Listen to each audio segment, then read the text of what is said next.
IB Nation, welcome back to another edition of the Irish Breakdown podcast. I'm Bryan Driscoll. That's Trevor Trowbridge. And that guy, let's see, how can I point? That guy right there is Vince D'Addario. Hi-ho, D'Addario. Vince is on the show. You guys know what that means. That means the school year's over. It's officially summer. If you see my face in the afternoon in June, that means it is summer vacation, baby. Could not be more excited. We're going to get Vince for the next couple months, and we're going to have a lot of three-man shows. Sometimes it'll be me and Vince. Sometimes it'll be me and Trev. Sometimes it'll be Vince and Trev. But we are rocking and rolling and ready to go. We've got actually a couple really fun Notre Dame topics coming up today, guys. We are going to discuss, we do this every summer. Vince, you and I have some fun with this. The last chance you. Yeah. Right. It's this last opportunity for certain Notre Dame players to make an impact for one reason or another, whether it's their last, it's like for one player we're going to talk about, this is literally his last year at Notre Dame. It's his last chance to really make a splash. And for other guys, it's if you don't make an impact this year, you might find yourself no longer a starter or no longer a rotation player because some younger player is ready to come up. And I think these are the emergence of players like this, and we'll talk about some examples once we get into the segments. These are very important to his team's success over the course of the years when veterans kind of have that breakout season. Like, we'll talk about it. But we're going to go offense first, defense second, and then the third part of the show today, second big topic, but third section of the show today, is going to look at the coaches with the most to prove this season, the returning coaches with the most to prove, because it's an easy thing to say Chris Ash has a lot to prove because he's never coached at Notre Dame. We all know that. But what about the returners? And what do we mean by most to prove? So we're going to have some fun with this. It's going to be a blast. I can't wait to get to it. Before we get started, guys, do us a favor. We got that thumbs up down there. Go ahead and hit that like button for us. Make sure you're subscribed to the channel. And if you're not a member of boards.irishbreakdown.com, you are going to want to be on there.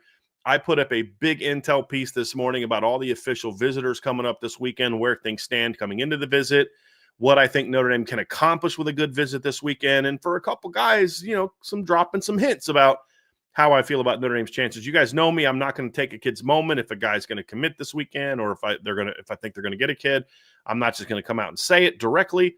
But if you know me well enough, you start to read those hints. So that is on the premium board only. I did tweet it out, but it's a tweet to the premium board. That's where we put those things. It's got to be a little something for the premium members only. So just another reason why you need to be on the board at boards.irishbreakdown.com. Definitely want to check that out. So without further ado, boys, let's get started on today's show. And Vince, this is something that you and I have done for several years because, we watched the Netflix series Last Chance U, and it's just kind of a spinoff of that. And really what it comes down to is those players for a team that kind of get that last chance to make an impact. And it's not about, okay, Jeremiah Love was a stud last year, and this might be his last chance to play at Notre Dame before he becomes a first-round draft pick. It's more about guys who either haven't really taken that step to become difference makers, or guys that are, that haven't quite reached their potential, and this is their last chance to shine. And it could be for different reasons. For some guys, they were just buried behind older players that were every bit as good or maybe better than them. For other guys, they've been starters for a time, but they just haven't really, just taken that big step. And for other guys, it's like, hey, you're going to get a chance to compete for a spot this year, but if you don't step up and play better, there's some younger cats breathing down your neck. You may not ever have another shot like this. And guys like this are huge, Vince. I mean, think about this. Where is Notre Dame if Miles Boykin, he of 18 career catches in his first 3 seasons, does not come out in 2018 and have the breakout that he had? He went from 18 career catches, like 4 of which were in a bowl game at the end of the year where he only played because 2 guys were out with injuries. And Chase Claypool was hurt, and then Equinemius got hurt early in that game. Where is Notre Dame in 2018 if he doesn't have that type of breakout? And you could even throw Chris Fink into that conversation as well, who was just kind of a mid-level rotation guy for a struggling receiving core in 2017. Where is Notre Dame's defense in 2019 if Asmar Bilal doesn't have the kind of breakout he had in his last chance to shine, where he's just been kind of he's a good athlete, but he's not instinctive. He doesn't make a lot of plays. He's a good special teams guy. Comes into his last year, and then boom, he explodes, 70-plus tackles, 10 tackles for loss, and has that kind of big breakout season. Where would those teams have been if those veterans who hadn't quite lived up to expectations, or in some cases hadn't had an opportunity to really be the guy, where would those teams have been if those vets didn't have those breakouts? And we can look at last year and talk about different guys that stepped up last year for Notre Dame. You need that every year. And this year's team is going to be no different in that regard, Vince. Yeah, this is always a fun topic because I think, usually we kind of throw names out there. Okay, do we want to talk about this guy? Do we want to talk about this guy? And there's always guys that you're like, oh yeah, sometimes I kind of forgot they were part of the deal. And those are the ones that I kind of like to talk about a lot, because the guys that have been around for a few years, haven't really seen the field, maybe came in with some accolades and things like that, and they just haven't really impacted the team yet. And just in this day and age, with, first of all, the way that Notre Dame is recruiting, okay, and also with NIL and the portal and all of these different things, it's almost like some guys' careers, you've got to kind of push the fast forward button a little bit, because things just get a little bit more shrunk. You don't really have the opportunity to have fifth-year offensive linemen, waiting their turn to do something. Like, that's just not a reality anymore. Now, that could happen, and in a place like Notre Dame, that's more likely to happen than other places. I will say that. But the opportunity, time-wise, is just shrinking for guys. Whether it's self-imposed, whether it's team-imposed, whatever the case may be, it's shrinking. And so, we're going to talk about guys going into their junior season where maybe 5-10 years ago, we may not be having that conversation just yet, because they still have time. And they probably already redshirted once. So they probably have 2-3 years of eligibility left. But now that clock has started ticking a little bit more, especially, like I said, with the recruiting the way it is, with the transfer portal. You get recruited. Like, you're always trying to recruit over the guys that you have. Always. That's the point of recruiting. So you're going to do that with the high school kids coming in, but you're also going to do that in the portal too, if you've got, some holes to fill. So you're kind of getting recruited against, if you're a rostered player, you're kind of getting recruited against from two different angles. You know what I mean? Yeah. And that wasn't always the case before. So I find it to be very interesting with some of the guys that we're going to talk about today for that reason. And Trev, we've talked about some of the positive examples, but sometimes guys don't really have that breakout. You look at last year, Tosh Baker goes into fall camp. He starts the bowl game at the end of the year. He goes into fall camp with a chance to win a starting job. It's going to be tough because you've got Emil coming along. You've got Jagasol coming back, and then Jagasol gets hurt.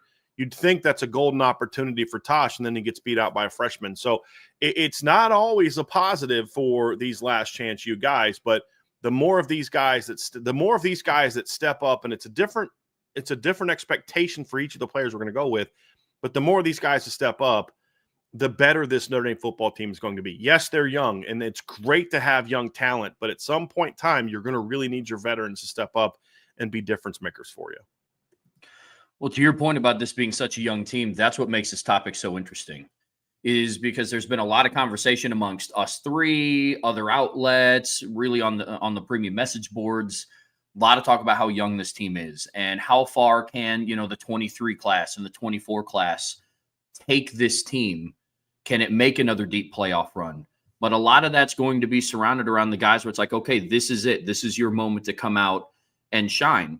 Now, the way that Notre Dame and Marcus Freeman and his staff has recruited over the last couple seasons, there are now a lot more safeguards in place if, say, senior A or redshirt senior B doesn't necessarily work out. But you want that comfort level of, okay, the person that we're slotting in here is a third-year player within this program, is a fourth-year player, is a second or third-year starter. Now it's time for them to live up to the potential that they had when they first arrived in South Bend. So I'm really happy about the conversation that we're having today. Different light of what we've been talking about so far through the offseason. But a lot of players to talk about on offense and defense. A lot of players to talk about on offense and defense. I'm going to call a little bit of an audible based on the outline I gave you guys before the show. But the player I want to start off with first, because the order we had, I wanted to put two of those guys together because they're actually guys with an extra year of eligibility. I want to talk about a guy on offense that's literally in his last chance to make an impact at Notre Dame, and that's tight end Eli Raridan. We've talked a lot about Eli Raridan before, and his situation is unique because it's been different reasons as to why Eli Raridan is yet to really have sort of that breakout season that a lot of us, thought he was capable of having when Notre Dame landed him. Like, when Notre Dame got Eli Raridan, he was a relatively highly ranked player by some, and he was a top 100 player by 247 and On 3. I had him just outside the top 100, but I had him, I believe, at 5-star upside player. You knew there was going to be some work that was needed. He was just getting by in high school on just elite talent. He was going to have to get stronger and develop certain parts of his game. Came out, and then, of course, basketball season. He was a really good basketball player in high school. Tears his ACL. Comes back to Notre Dame, plays 5 games, plays very well for Notre Dame. He was actually, what's interesting, he was their best blocker. We were all excited about his pass-catching skills, but as a freshman, he was a really good blocker, and then he gets hurt again. And he gets hurt during it, and he comes back, and that injury causes him to miss a chunk of his sophomore season. And then he comes back and he plays, but it was obvious he was a guy that was going to be on a bit of a pitch count. We saw last spring and early in the fall where he was on a bit of a pitch count. Later in the year, his opportunities start to ramp up a little bit. And, there was times when Eli Raridan was, I would argue, playing as well as, if not better than Mitchell Evans in regard to just his combination of being an effective blocker and then being able to make some plays in the pass game. He wasn't getting the volume opportunities that Mitchell Evans was getting, but it wasn't so much a knock on Mitchell. It just was like, okay, maybe he's starting to become that guy. And so we go into the season into the off season now, where Eli Raridan Mitchell Evans is gone, and Eli Raridan gets that opportunity, and Cooper Flanagan's banged up, and now Eli gets that opportunity to kind of step into that spotlight and say, hey, it's now my turn to be the guy. And honestly, Trevor, I don't know if there's a guy on this list who could have a bigger game breaker type of impact on the season than Eli Raridan. And again, it's his last chance to prove that player we thought he could be is there and ready to shine. Because of his injury history, it's weird to think that this is Eli Raridan's final year of eligibility in college. But for the reasons that you laid out, the amount of games that he played in 22-23, he doesn't have any redshirt eligibility left. And so you go and you look at what's at stake for him this season, and it is his last chance to go in and make an impact. A couple things go into this. One, there have been several Notre Dame tight ends over the years that once they finally got their opportunity to step up into the limelight, it was their turn, ready to roll. They took advantage of some of the opportunities that they have. I think of Troy Nicholas in 2013. Played behind Tyler Eifert in 2012, stepped up in 13. He shined, moved on to the NFL draft. I think of a guy like Ben Koyak, who he was a true freshman, went into his true freshman season in 2011, 1 catch for 5 yards, 2012, 3 catches for 39 yards. Came on a little bit in tandem with Troy Nicholas in 13, but in 14, when he was the guy, 30 catches, 317 yards, 2 touchdowns, including that awesome game winner against Stanford in 2014. I think that Eli Raridan is going to have statistically somewhat of a better season, numbers-wise, than what Ben Koyak had in 2014. But now you look at it, combine that with the state of the tight end room. Bryan, you and I were talking earlier this week about, look, this is what's crucial for the tight end room in the summertime. But we began that segment by basically saying, but they have Eli Raridan at the top. It's about what comes after. So that's how much weight we're putting into, hey, Notre Dame has a solidified number 1 tight end. Health is going to be key. He's coming off of a season where he played in all 16 games, which is a good sign for somebody with the injury history that Eli Raridan had. Yeah, he played in all 16 games last season, and he started in 3 of them. He started against Miami of Ohio, against Navy, and against Indiana. And so limited starting experience, even limited numbers experience, in terms of production. He wasn't like a typical tight end 2 where, you think back to what Tommy Tremble put up as the tight end 2 behind Cole Kmet in 2019. Not numbers like that. I think he had like 11 catches for 90 yards and 2 touchdowns in 2024. We saw him flash in the spring, making plays after the catch. He had some good run blocks in the spring game. He had a really brilliant run after the catch in the Jersey scrimmage that we were all in attendance for. So Eli Raridan is coming into the season, Bryan, I agree with you wholeheartedly, that he could have the most impact, but his season is going to be huge for Notre Dame's offense, especially what it's projected to be this upcoming season. Well, Vince, if you look at the last couple years, the offense, since Michael Mayer left, the tight end position has not really been consistently impactful for Notre Dame. I mean, we look at the production that Mitchell Evans had, and he had good numbers. You know, wow, if he just doesn't get hurt. But, you know, we forget that the first 4 games, he didn't do a whole lot. Mm-hmm. He had a nice game against Tennessee State, but he was shut out against Navy. He had 1 catch for 2 yards. He has as many drops against Navy as he had catches in that game. Gets hurt, doesn't play against Central Michigan. Then he has great 5 games, gets hurt, and he doesn't play a lot after that. And the tight ends didn't really do a whole lot after he went down in 2023. So, you know, you saw Holden Stace do a little bit, and then you saw Eli Raridan do a little bit, and Cooper Flanagan caught a touchdown late in mop-up duty against Pitt, and then Holden Stace leaves, and which was interesting because he only has 15 catches for 176 yards and 4 touchdowns, but he has 4 catches for 115 yards and 2 scores in 1 game, and then doesn't have more than 16 yards receiving the rest of the year. And there were times, I mean, he got his chance to shine late in the year and couldn't take advantage of it after Mitchell Evans got hurt. You know, Eli has a nice game against Wake Forest and then doesn't do anything against Stanford, 2 catches for 12 yards against Oregon State. Come out last year, Mitchell Evans is just kind of he's solid, you know, that was it. He had a couple flashy games, but he was just never that guy. Eli had some flashy moments. This is an offense that's used to having impact production from the tight end, and we just haven't seen that the last 2 years. People say, well, you know, is that Mike Denbrock's offense? Well, this is also true in 2023, where it was very inconsistent from week to week, and that was with a healthy Mitchell Evans. So I think we talk a lot about the receivers, but if Notre Dame can have a legitimate 6'7", fast, playmaking tight end in this offense, I think it could potentially be that final ingredient, Vince, that makes this offense a matchup nightmare. You've got to worry about Malachi Fields on the outside. You've got to worry about Jaden Greathouse in the slot. You've got to worry about Jordan Faison. You got to worry about Will Paulding, Jeremiah Love without backfield. No, by the way, there's this really fast 6'7" kid running right down the seam that the quarterback is going to love to throw the ball to, or that you're getting under screens to, or you're throwing quick game to, and you're like, holy crap, our linebacker's having a hard time running with this guy. If he could have that type of breakout season, Vince, it could be that final piece that says, this is one of the best offenses in the country, and it's a matchup nightmare, not just in the regular season, but in the postseason as well.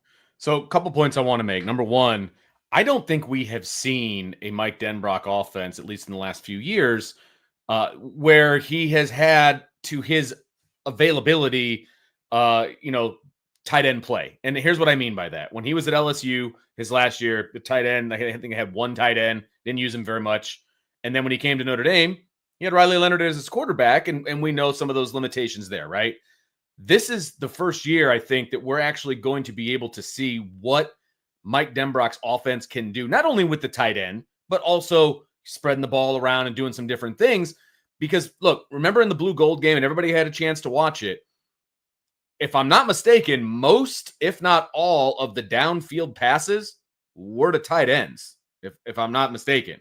That could be a glimpse of what we could potentially see from this offense moving forward in 2025. And that's exciting. And it's obvious that neither CJ Carr nor Kenny Minchie are afraid to throw to the tight end. And, I mean, they're putting it up, and they're virtually jump balls. Now, obviously, they're putting it in position for their guys to make a play. I'm just using jump ball as a term because they're putting it out there where the guys are slightly covered or really covered. But they're trusting their guys to make plays. And I think that's really, really important for young quarterbacks because either one, they're going to be a young quarterback, first-year starter, et cetera. I think they have faith in the wide receivers, but to see some renewed faith in the tight end, I think could really benefit Eli Raridan in this case because he's going to – look, we know he's athletic. We know he can make plays downfield. We know he's fast. We know he's long, right? Just has to put it all together as a starter, as a guy who's going to be healthy for, 16 games, hopefully. That's what I think we got a glimpse of in the blue gold game, which gives me an excitement level for what he could bring in 2025. You nailed it, Vince. I love that point. You've got a freshman, a first-year starting quarterback. What a security blanket a 6'7", 250-pound guy that can run really fast would be and has good hands. Final piece, and Trev, you hinted about this, is The depth chart behind Eli Raridan is very unsettled. Kevin Bauman's got injury history. Jack Larson's still young. He's going to be a redshirt freshman this year. Like, how big of a role is he going to have? Is he a pass catcher? Can he do both things? All that type of thing.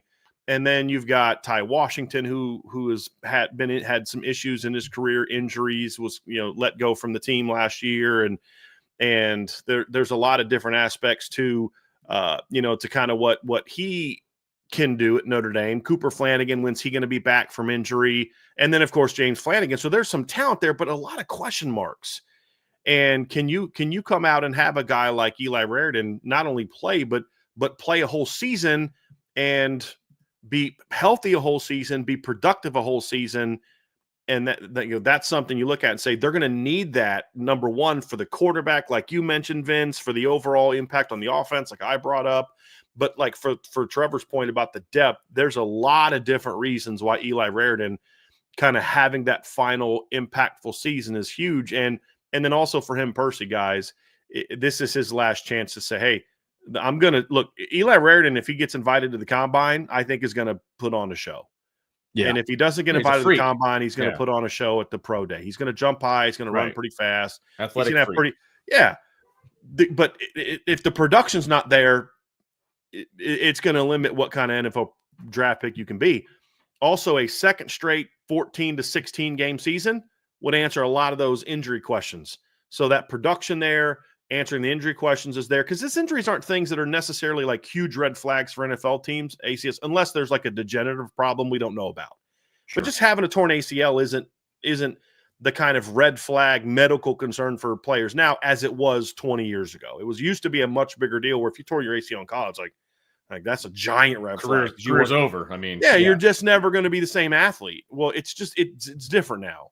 The Achilles are kind of that type of injury now for guys. But that's the final piece for Eli Raridan, is just personally for him. This is a giant opportunity for him to go out there and make an impact, not just for the team, but then also for himself on the next level. So big year for Eli Raridan, and his last chance to really go out with a bang. Yeah. I want to move on to another guy, Bryan, if possible here. And it's a different category of guy, right? So we just talked about Eli Raridan, technically a first-year starter or a projected first-year starter going into 25. I want to talk about a guy who has been starting for Notre Dame, has been fairly dominant for Notre Dame at times, but I think the consistency or the moving to elite status is what we need to talk about with this particular player, and that's Billy Schrauth. Yeah. And Billy Schrauth, obviously, he's battled some injury. He's been in and out of the lineup. Like, it's just been an interesting career for Billy Schrauth. For him. Yeah. So what do you think about Billy? He shows up injured, but like got injured as a freshman, and that kind of tamped down that year. And I thought should have started in 2023. We've had that debate 1,000 times on the show. Doesn't. Steps in the last 3 games of the year, plays pretty well. Anticipated starter in 2024. I thought he was their most consistent lineman in the first 2.5 games of the year. We talked about that at the time, and had some really good moments against A&M, and had a pretty solid performance against Northern Illinois, as good as any offensive lineman had in that game. And then he's playing pretty well already against Purdue, and then he gets hurt, another injury, comes back, and I thought the last half of the season was great for Billy Schrauth, because it gave him a chance. Hey, you need to be a leader. You've got to be mature. You've got to kind of really help this young left tackle out, that type of thing. His play wasn't dominant. There was points of it. Like, for example, the Penn State game. I thought Billy was really rough in the first half. He wasn't alone, but he had a really rough first half. And then you go watch him in the second half, and you're like, that's the Billy Schrauth that we all know and love. And there were moments like that for him last season, but I don't think he was ever fully healthy and fully 100%. He gets an opportunity to do that. Now, this is not Billy Schrauth's last chance at Notre Dame. He's a senior, but he's got a year of eligibility. Right. But I do think he's entering that period now, guys, where if he doesn't step up and become that top level, high level impact guard this season, then we just maybe have to come to grips with the fact that he'll never be that guy. and he'll just be a good player because he's a good player, but he'll never be that top 100 caliber player, high-level, 5-star upside guy that I thought he had. And I wasn't alone. I mean, he was a guy, it wasn't like he was some 3-star that I thought was better than everybody else. And come to find out, Driscoll, you were kind of wrong on that one. I mean, he was a top 100 player by On3, and Rivals also had him as a top 100 player. It's not often a guard is a top 100 recruit coming out of high school. So the talent is there. He's shown the flashes, Vince. But now it's about Billy just taking that final step and becoming a more consistently effective player.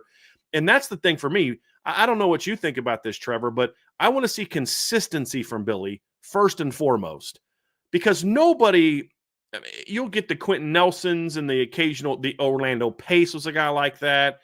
We've seen some guys throughout our lifetime that, boy, they're just dominant, just like week after week after week. That's not really what I necessarily need from Billy Schrauth, but it's playing at a high level consistently is what I want to see. And then occasionally you have that just monster game where it's just like Denbrock realizes in the middle of the second quarter, hey, we need to be running behind Billy for the rest of the game because he's just on one today. But it's that consistency, that consistently high level of play where he's doing his job and doing his job well, snap after snap, week after week. That's what I want to see from Billy Schrauth. And look, you've got 16 starts under your belt now. It's time for that to become that piece. And if he can be that, man, that left side of the line with him and Anthony Knapp could be really, really effective in the run game. And then again, that veteran presence can continue to help Anthony Knapp come along and help Will Black come along if he's ever thrust into the lineup. Should, let's say, Anthony Knapp goes down and now you got to play Will Black, having that veteran player there is going to be huge for Notre Dame. But having him play at a high level is even more important for an offensive line that is going to be this team is going to go offensively as far as its offensive line takes it. We can talk about quarterbacks and running backs and receivers and all that kind of stuff. This team's success ultimately is going to depend on how well this offensive line plays. And that's going to be a theme for a couple different parts of this show. But Billy Schrauth, if they're a Joe Moore award-winning team at the end of the year, Billy Schrauth is going to have to be a key point at part of that. Yeah, you touched on a really good point about consistency, and it's consistency at multiple different levels. It's game to game. It's week to week.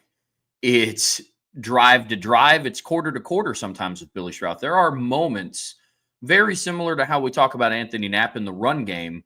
Man, this guy's dominant. Every play needs to be called behind 74 and 54. And then there's other moments like, dude, what are you doing here? You look at him from a pass protection standpoint, the numbers look great. He only allowed 1 sack all year against USC.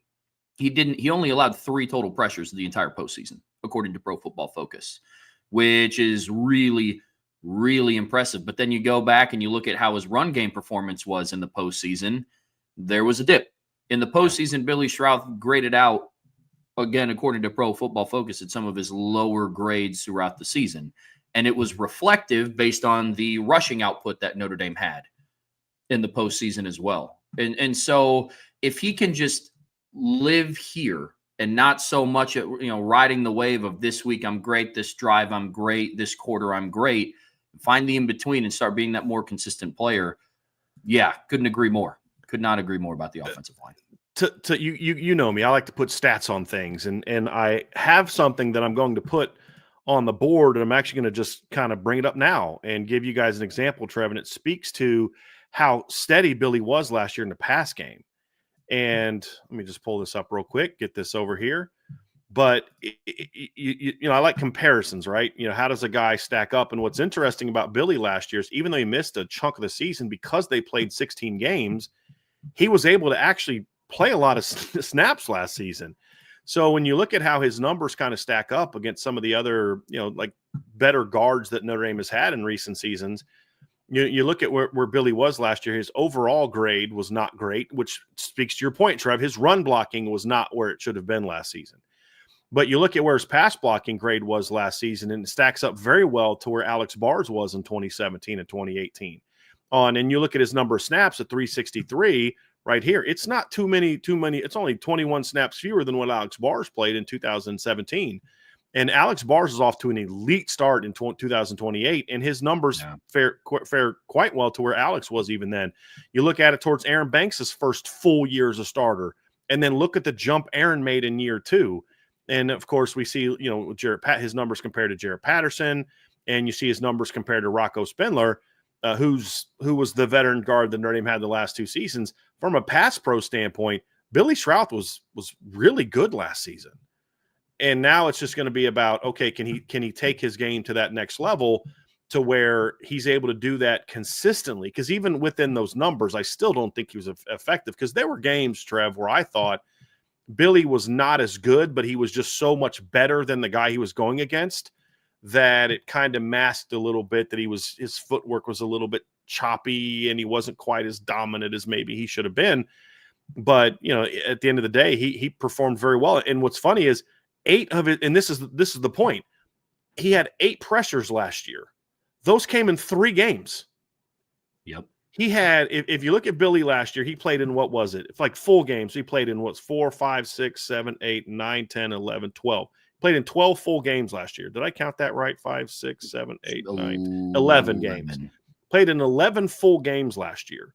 Gave up 8 pressures. That's an average of 1 a game. But that means in 8 of the 11 games he played, he did not allow a single pressure the entire game. But he gave up 3 to Florida State. What? What's going on here? Gives up 2 to USC, including the only sack he's given up all year. Gives up 3 to Indiana. But then you look at what he did against Georgia. Strong in pass pro. Now, they didn't pass a lot, but he was strong. He was very good in pass pro against Penn State. It was his run blocking that was inconsistent. Ohio State, pretty darn good in pass pro for most of the game against some pretty good defensive tackles, but it was his run blocking that wasn't where it needed to be. But that's the inconsistency you talk about, where in one game, Billy's out there just dominating in pass pro or just steady as can be, one of those. And then the next game, he's giving up 3 pressures to flip in Florida State. So those are the things that they speak to, is like, this is the chance for him to really become that high-level player. And I think it's also true, Vince, and I'll kick it to you as we move to the next guy, but right next to him is Ashton Craig, who is a guy that is in Billy's class. They have had, I got to find this statistic, but in the 6 games, actually, I'm going to add it up while you're talking, Vince. When Billy and Ashton stepped into the lineup together for the first time was against Wake Forest in 2023. Notre Dame averaged over 250 rushing yards a game those next 3 games. And they were off to a pretty good start as a tandem last season. And I would argue that they were probably their best 2 blockers against Texas A&M consistently. And then they were pretty solid. And of course, they both go down early against Purdue. This is a big opportunity for Ashton Craig, because you got to prove that you can stay healthy. We hear a lot about how he's a leader in the room, but you can't be a leader when you're standing on the sidelines and can't play. And he's got to clean up some aspects of his game. Ashton had a couple really silly penalties last year. We're just like, dude, you're dominating that guy. Like, he had a dominant block on a linebacker on the long run by Jadarian Price where he gets called back. And you're like, there's no need for that. But Ashton Craig's a guy where if he doesn't step up this year and stay healthy, then Notre Dame may say, hey, we got this Gerby Lambert guy, we got this Will Black guy that are kind of ready to play. We're not taking Anthony Knapp out of the starting lineup. Maybe he can find a home at center since Ashton Craig's not playing well, or Ashton Craig is not healthy again. But man, Vince, I'll tell you what, if Ashton Craig can be healthy and all of a sudden he's playing like the guy we're capable of, and you've got Craig, Jagasaw, and Schrauth all playing the way they're supposed to play, and that's why these 2 are both here, look out. Inside zone and duo is going to be a really nice play for Notre Dame next year, my friends. Yeah, no doubt. And that, I mean, can you just envision them opening up the Red Sea right up the middle and having, I don't care who, running the football right behind, right through that massive hole that they could open up. Look, I've always been an Ashton Craig fan. I think he could be an elite center. He just hasn't had a chance to put it all together yet. And to your point, when you pair him up with those 2 guards, good things are going to happen, right? When they're all on the same page. The biggest issue that I have seen is that he just hasn't, from an injury standpoint, just hasn't been in there enough. Like that's the biggest issue for Ashton Craig. When he's in there, I think you're right. Consistency is going to be something that he's going to have to work on, obviously. But when he's on his game, he can be elite. He can be elite. And to be a center that is elite is something special, because we all know there's more that comes with being a center than other positions, right? You got to snap the ball, there's just things that come with it, right? And you're not going to be able to fire off the ball the same. You're not going to be able to do a lot of the things the same. Arguably, when the snap count is, you're going to be able to get off all of those things. But Ashton Craig is a dominant center as long as he can do it for an entire season. That's the key here. And we're talking about a potential offensive line that is a Joe Moore award-winning line, or a Joe Moore award finalist line. And with the best 5 guys that Notre Dame has, he's the best center that they've got. No doubt about it. But also, to your point, if he's not doing what he needs to do, because that's what this entire show is about. This is your opportunity to take it and run with it. And if they've got elite guys just chomping at the bit to get in the game, and if he doesn't do what he is capable of doing, which is be a dominant center, be one of the best centers in the game, he has the ability, Bryan, to be the best center in the game. I am confident in that. That's strong. That's a hot. Vince coming in hot. Take man. number 1 and show number 1, baby. I love it. I love it. I'm telling you, I'm a huge Ashton Craig fan. Vince, you've been on this since he was in high school. Correct. So you've been consistent with this, and look, he started 6 games, and I'll give you some, and you can't say this is a coincidence. He started 6 games at Notre Dame, and they've averaged 239.5 rushing yards per game.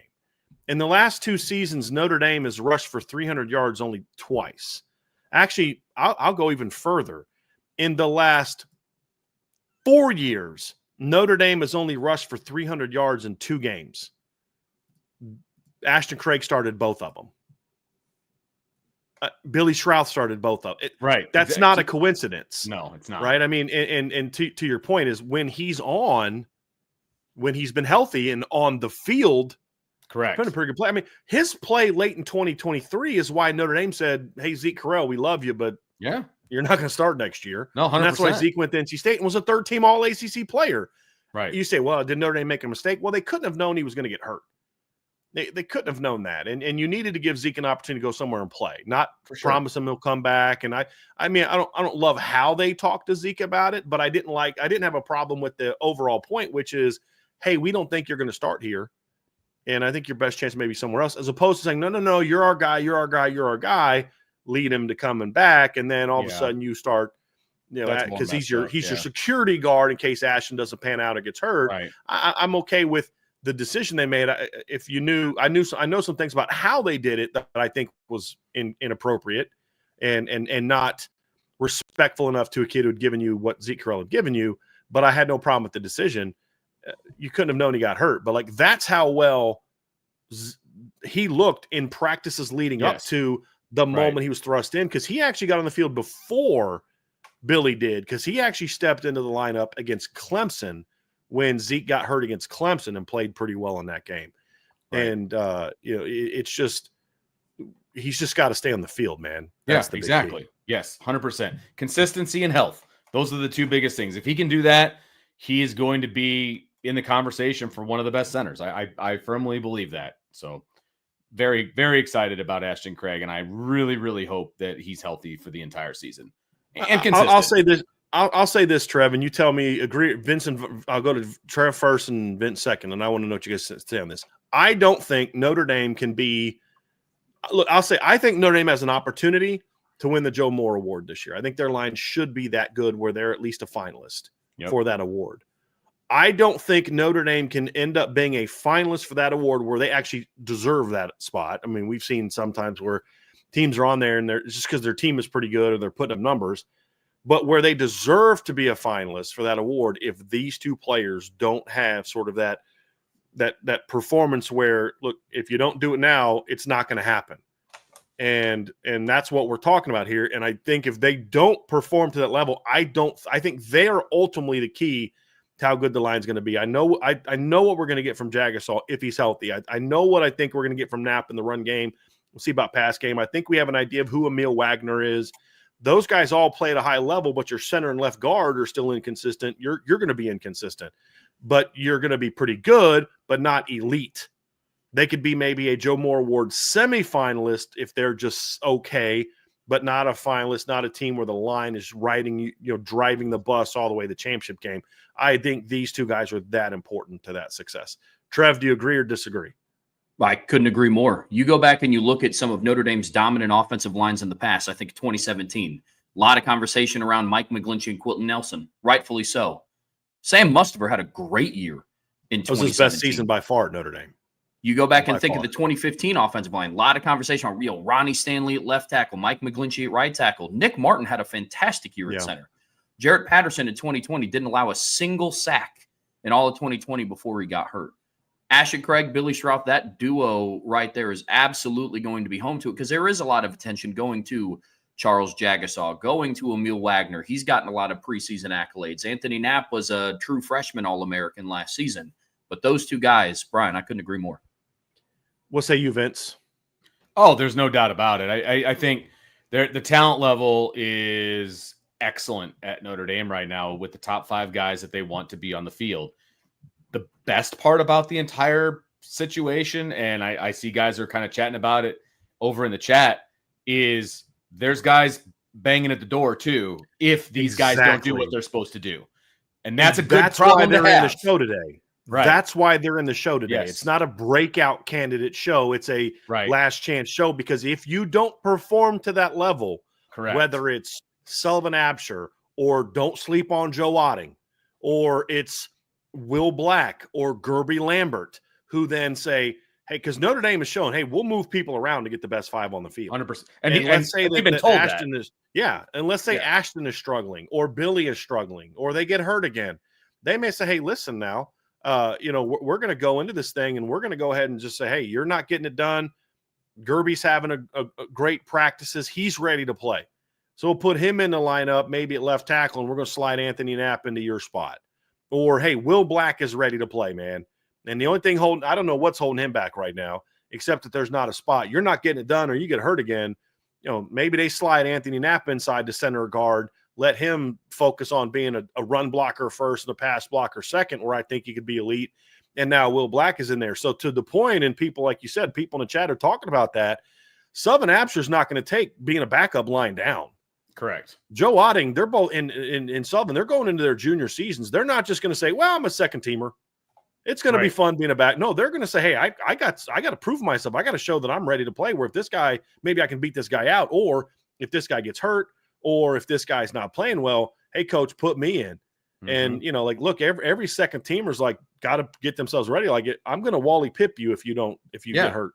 Well, don't even dream of getting hurt for a period of time with the young offensive lineman on this roster. Yep. And that's why they're in this last chance conversation as opposed to sort of more of a breakout conversation. And we did mention Billy as a potential breakout player, but this is a different look to it. They are very important to this team's success, but if they don't step up, they're going to find themselves, as part of some coaching conversations about do we have the best 5 on the field. It's a great place to be.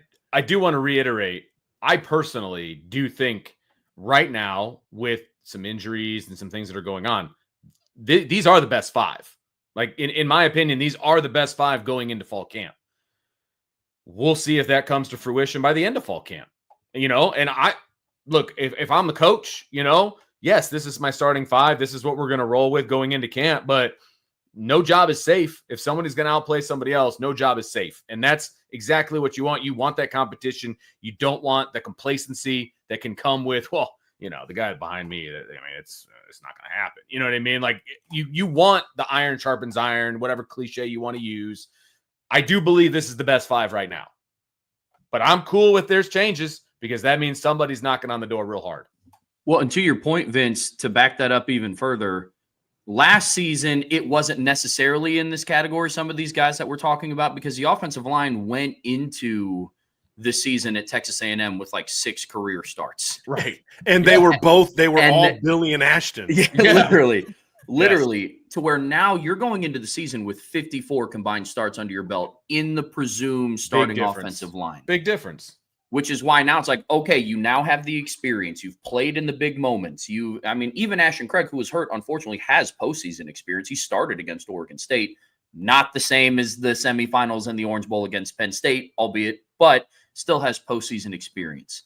Hammers the point home even more, man. I'm with you.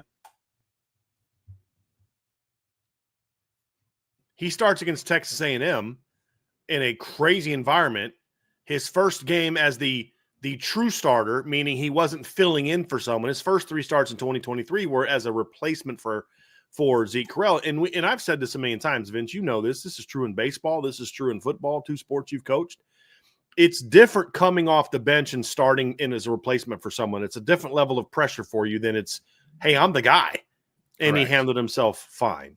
Yeah. But that's got to continue, because once you get injured and miss that much time, 13 games for Ashton, all bets are off. You got to prove yourself again.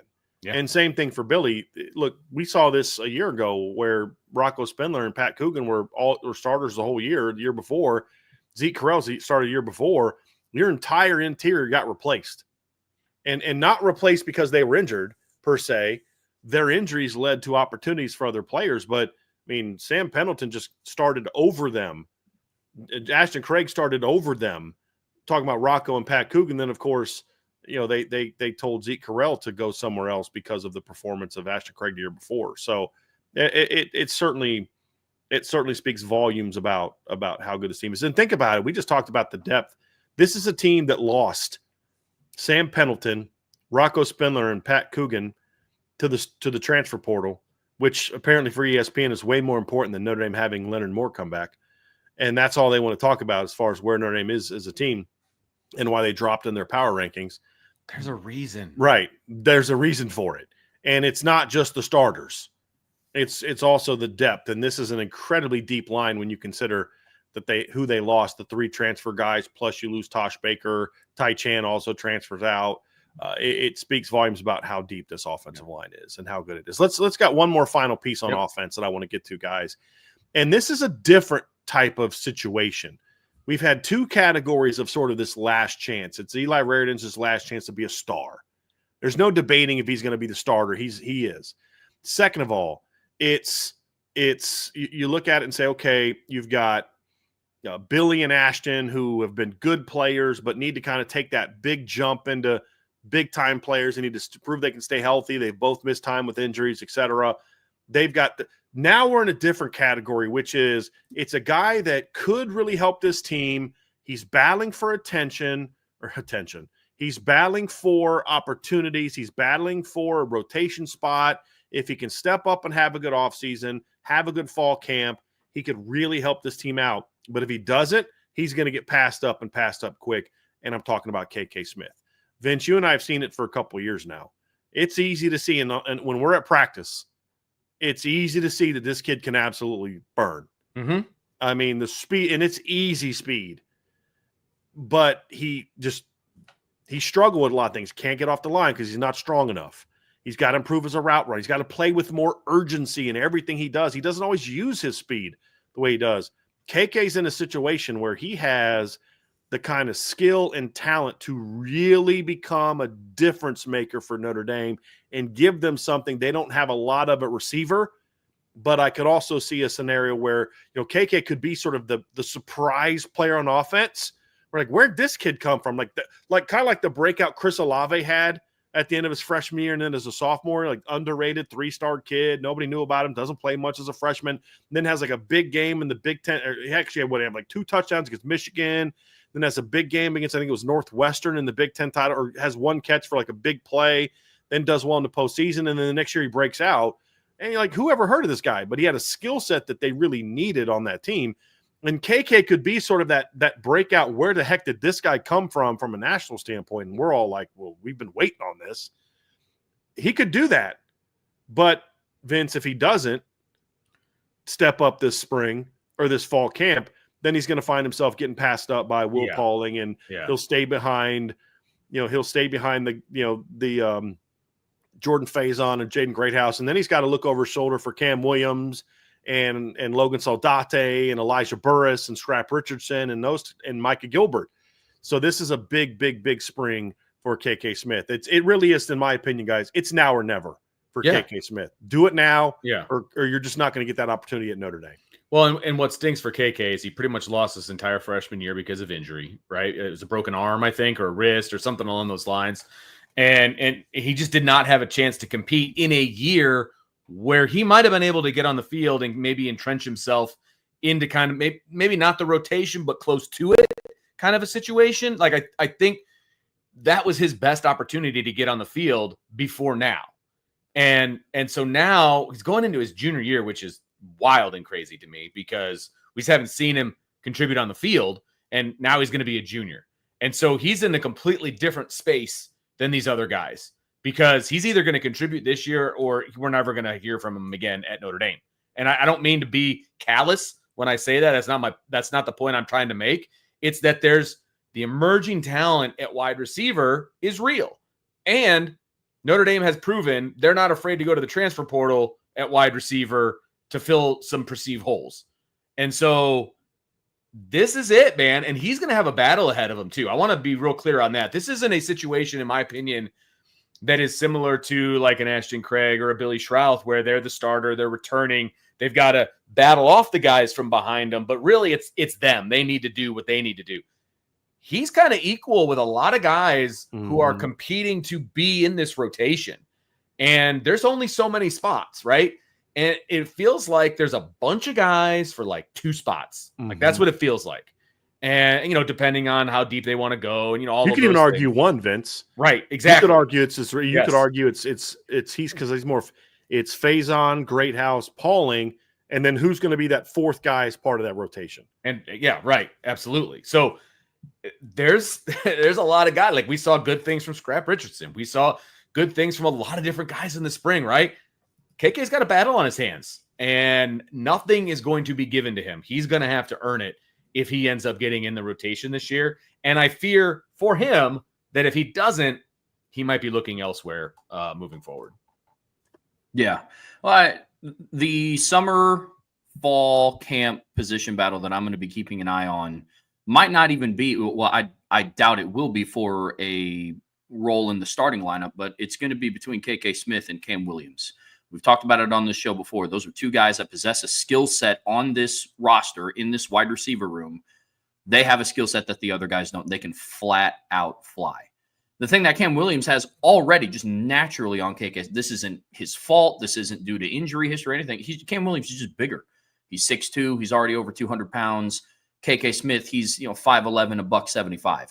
Not his fault, but that's what he's already going up against. What he has on him is experience at the collegiate level. He's now going into his 3rd year in a college program. He is more time building chemistry with some of the quarterbacks in the room, not all. I know Cam Williams and CJ Carr have pretty, really good rapport. But I think that's what makes KK Smith such a highlighted player in this category, is because of the skill set that he possesses, like Bryan was talking about earlier. You guys saw it. He can absolutely flat out fly. I've seen it at times when I've been at practice. The kid can move. But at some point, the coaching staff, I have to believe, won't continue to hold other players back while they wait for somebody else to catch up. And that is why KK Smith is at the fear of being passed up. I think some people can hear that and say, oh, it's because he sucks. No, he doesn't suck. Notre Dame they recruit and evaluate talent at a very high level. They've proven that. And the wide receiver room, it's going to start to come to fruition a little bit. Cam Williams is a light bulb clicking on away from seeing really meaningful minutes this season because he's 6'2", 205 and can flat out move. KK's got to step it up this offseason. He's absolutely in this category. I agree. I think that's good for the offensive conversation, guys. I want to get over to the defense next because it's actually a little bit of a bigger list. I mean, there's some other guys we could talk about that are backups that maybe could fit into this category. Sullivan Absher. Is this the last chance he has to really push for an opportunity? Christopher Terrick's one of those guys. Joe Wadding with the presence of Cam Herron and who they're recruiting in the 2026 class. Those guys kind of really prove themselves. You look at a guy like Gerby Lambert, and it's not last chance for him, but it's a big season for him. There's a lot of guys that could go into this mix, and there's other guys that some people may say, hey, they need to be in there, but it's not. If Cam Williams doesn't step up this year, his career's not, Notre Dame's not over. It's a different situation. But we will be having that conversation about him next year if he doesn't step up. But I think these 4 are the main guys that I look at and say, these are truly those last chance to really make an impact on some level, or it's either just not going to happen for the 3 older guys, or you're going to end up getting beat out, which is what is the case for KK Smith. But I think you nailed it, Trev. If he does, in fact, step up, it gives you a much needed element in that room. And it's really going to come down to urgency and gaining strength. That's been the issue. Somebody asked the question, and I don't know that I necessarily loved the way the question was asked, but if he's as fast as people say, well, he is as fast as people say. That doesn't mean he's a great football player. But the question was very valid in that, well, why not use him on the return game? Fair. But the lack of strength that hurts him as a receiver also hurts him in the return game.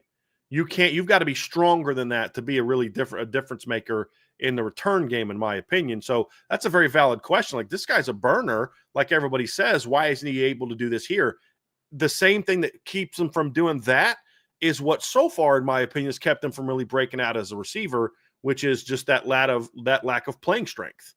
And that, more than anything, is going to be the biggest key for KK, on top of he's got to stay healthy.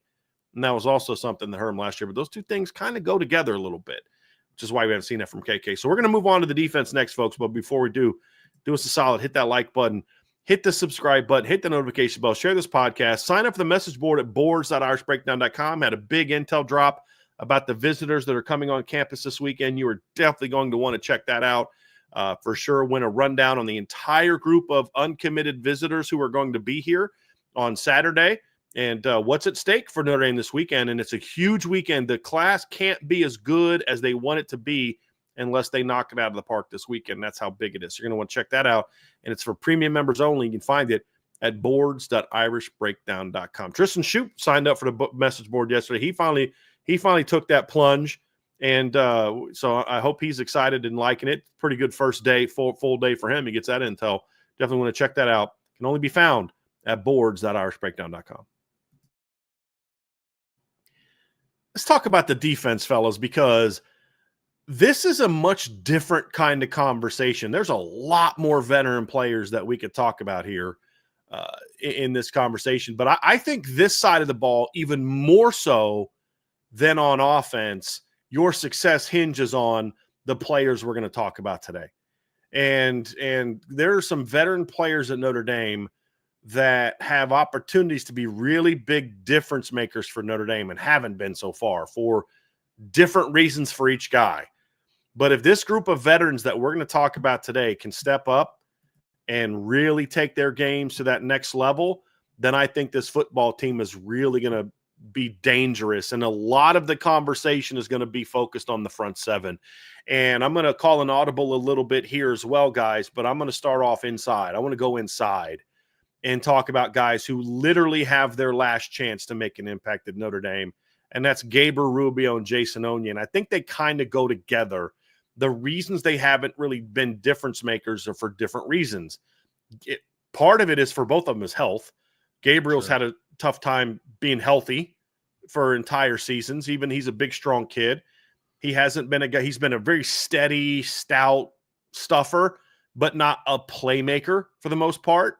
He goes into a season where now he's the guy being counted on to be a strong difference maker type of player. His difference making is not going to look like Riley Mills. It won't look like Howard Cross. It's more so like you can't run at him anymore. I mean, and then he'll make some plays. Jaylen Onier was not the highly ranked recruit that Gabriel was, but Vince, you and I talked about him a long time ago. Yes, and started talking about him, and he was a guy that we talked about early on when this channel launched. That's how long Jason's been committed to Notre Dame. He committed as a junior. This is a young man that we've always said raw, needs a lot of work, but the upside was enormous. We saw that last spring, and he had some flashes of that in the fall in some of those games. There were times where we were talking about, and Ryan was on the show for a couple of those too, talking about like, I kind of think in this game, in the post-game show, that Jaylen Onier was their best D-tackle in this game. There are multiple times that you guys were talking about that in post-game shows. And then, of course, this season's ends because of something off the field, and he's not to be heard of. We don't know if he's going to be back or not. He did everything that they asked him to do to get back on the team and get back in good graces. And what does he do? He comes out this spring and looks exactly like he did last spring, which is a huge mark.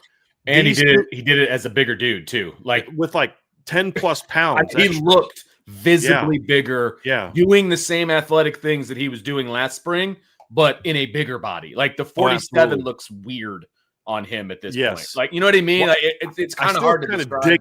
But it does look a little. Yeah, it's I don't know. It's just but I go back. There's some great 40s. Jim Flanagan was a great for defensive sure. lineman. Their name was number 44, but I think Pete Bursich was number 47. I still remember him kicking off the 1993 season with a pick six. Do you remember that, Vince? Yeah, against Northwestern. It's not that the number looks weird. It just small. It was like because he's so big now. You want like 99. Yeah, before he was a little slimmer, and so the 47 fit him a little better. Now it's like. It's swimming on him because it's so I don't know. It's just a weird visual, but to your point though, Vince, is like last year your starting defensive line was your starting defensive tackles were kind of athletic, especially Riley, 295 and a 285 pound guy. Mm-hmm. That was your lineup last year going into the first game of the season. It was a 295 pounder and a 285 pounder. Well, you look at these two guys, to your point, Jason Onier this summer checks in at 6'5", 308, and Gabriel Rubio's checking in at 6'5", 319. So different looking group. This is literally their last chance to make an impact in Notre Dame, and how well they step into those big old shoes that were left behind by Riley Mills. I don't say as much Howard Cross. I didn't think Howard Cross played that well last year. He didn't. He played much better the year before. Right. But still, it's stepping into that void of what Riley was last year, what Howard was 2 years ago. Can they step up? And I don't know that this defense can reach its full potential without these two guys playing very well. They don't need to be stars, but at the very least, they got to play good football and answer the bell every week. But if one or both of them can be difference makers right in the middle of that defense, then all of a sudden Notre Dame's just going to keep doing what they've been doing on defense the last 2 years. I feel like Gabriel Rubio did yeoman's work last year when he was kind of thrust into the lineup at the end of the year, right? So after Riley Mills goes down in the Indiana game, and Gabriel Rubio was thrust into action in the biggest games of his life, right? I mean, biggest games of any of those players' lives, and I thought he did well, right? But it's a great launching point for what he could be moving forward and as you mentioned earlier in the last show. It's one thing to come in as a backup and just play, right? And it's another thing when you're the starter and you're a dude or you're the guy, right? So what is he going to do with that opportunity? So that I think is going to be very interesting. Jason Onier is such a fascinating career arc. 2 years ago, so 3 springs ago, was kind of his little coming out party. Remember, he was like super vocal and he's making jokes and he's doing, all these things during spring. And he was the beat writer's dream because everybody loved writing about Jason Onier that spring. And then the season happened and it was like, oh yeah, I forgot that he was even on the team. Like that's how it felt to me. Talking about 2024 or 2023? Talk 2023. Okay. Yeah. Yeah. 2023. And then we come back to 2024. He's the same jovial guy in the spring and everybody's latching on to him again. Then he starts to prove it on the field. And then he gets hurt, right? Or not hurt, but not on the team. Yeah. He got hurt. Yeah, not on the roster. After game 6 or after game 5. He was gone after the Louisville game. Just like gone. Yeah. And so it was like, oh, okay, well, what now? And now he's back with a completely different mindset, a completely different body, it feels like. And now he's potentially the guy, right? And what is he going to do with that opportunity? These two guys are fascinating to me because of the size of them that Notre Dame hasn't had in a while. The athleticism of both of these guys together can be a very interesting duo in the middle. People talk about, and Trevor kind of mentioned this earlier, like, what are we going to watch in the spring? One of the things I'm going to watch is the interior of this defense, because not only that, how they play is going to affect how the guys behind them play, and they're ready for a breakout big time year, those guys. So but a lot of that hinges on the guys in front of them. So it's going to be fun to watch. Trev, Vince mentioned something. He talked about, Rubio's been thrust into this spotlight before, because we do talk about how it's not the same being a backup when you come in starting lineup. What makes Gabriel's situation a little bit different, and the reason we're not talking about Donovan Hinish today is because Donovan's not entering his last chance opportunity. Donovan's got another year left, and I think Donovan's going to be fine.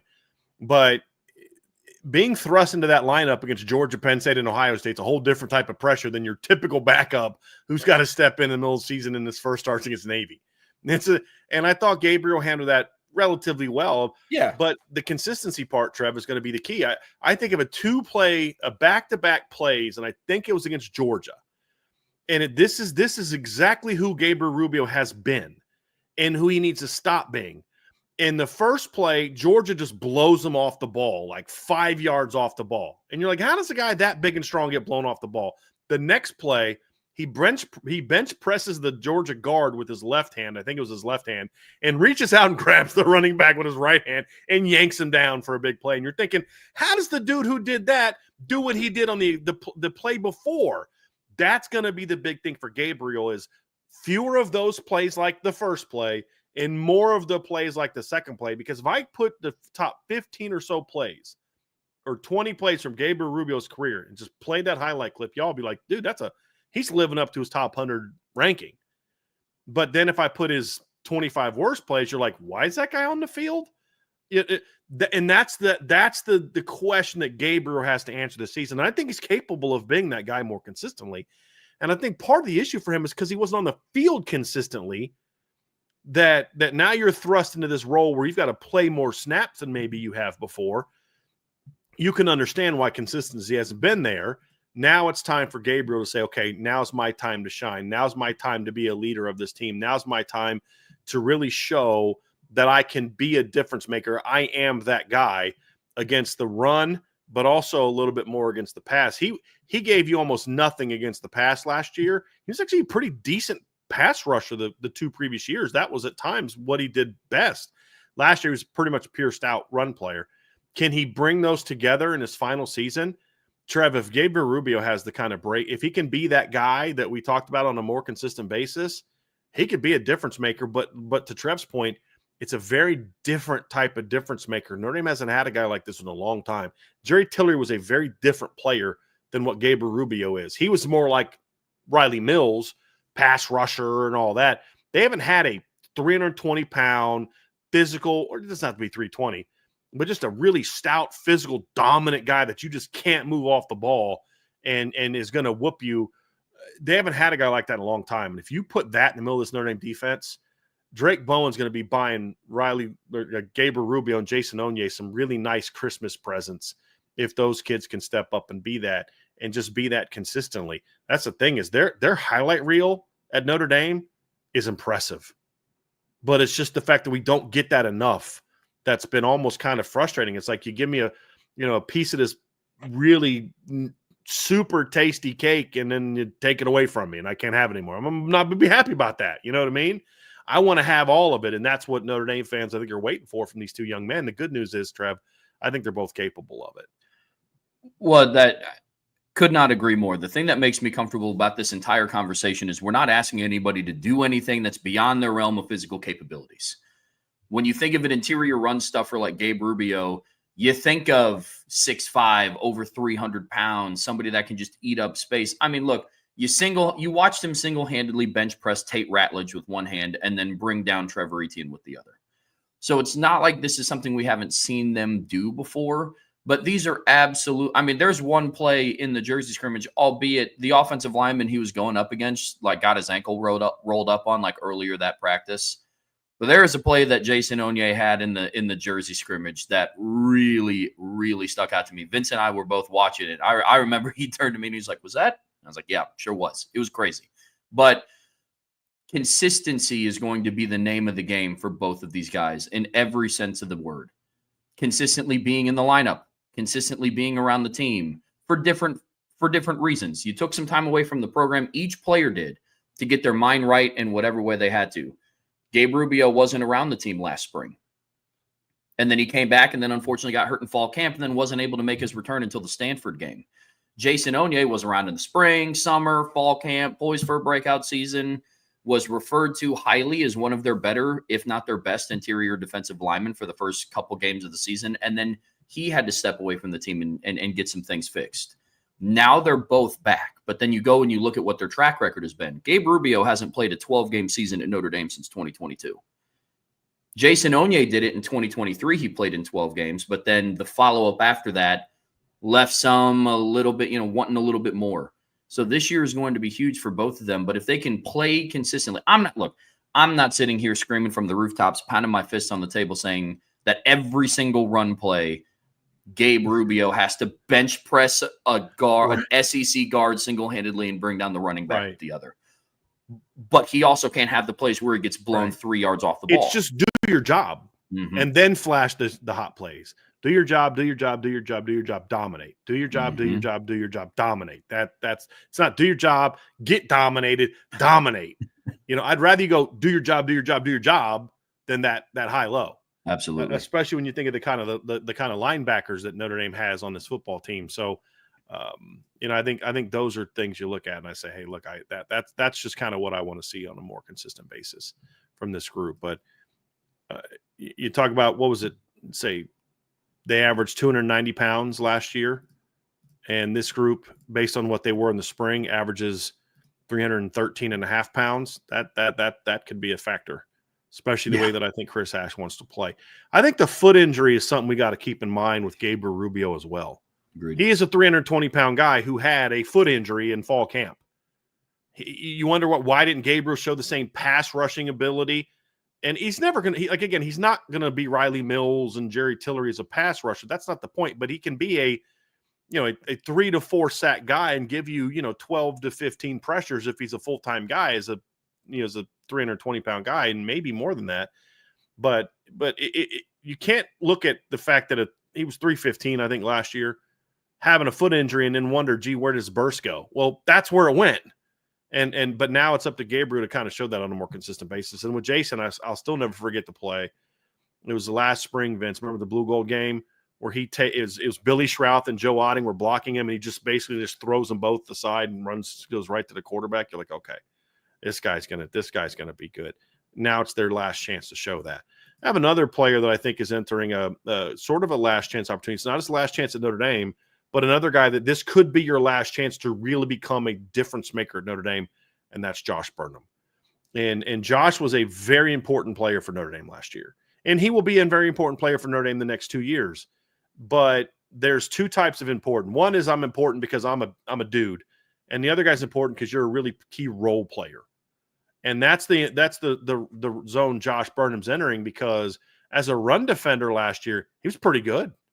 I mean, we saw him early against Indiana making plays, saw him early against Georgia making plays. We saw that huge second down stop against Penn State that just does not get talked enough about how big of a play that was, is that second and goal play from the 1 yard line where he brings down Katron Allen for a loss from behind. And if he doesn't do that, if Katron doesn't score on that play, they've got 2 more cracks from the 1 yard line to get it in. The tackle for loss forces Penn State to pass. Nicholas Singleton drops the pass. They have to settle for a field goal. Instead of it being 14-0 late in the first half, it's 10-0. Well, that mattered. And he's been a guy that's been a very key role player for Notre Dame the last 2 years, and was at times last year was arguably their best end at times last year. But then he gets hurt against Northern Illinois, comes back against Stanford, first game back, makes that great play on the option, which shows you Josh's length, because the quarterback's thinking there's no way this guy's going to get his paws out there on that. You're like, you don't know who Josh Burnham is. He's got really long arms.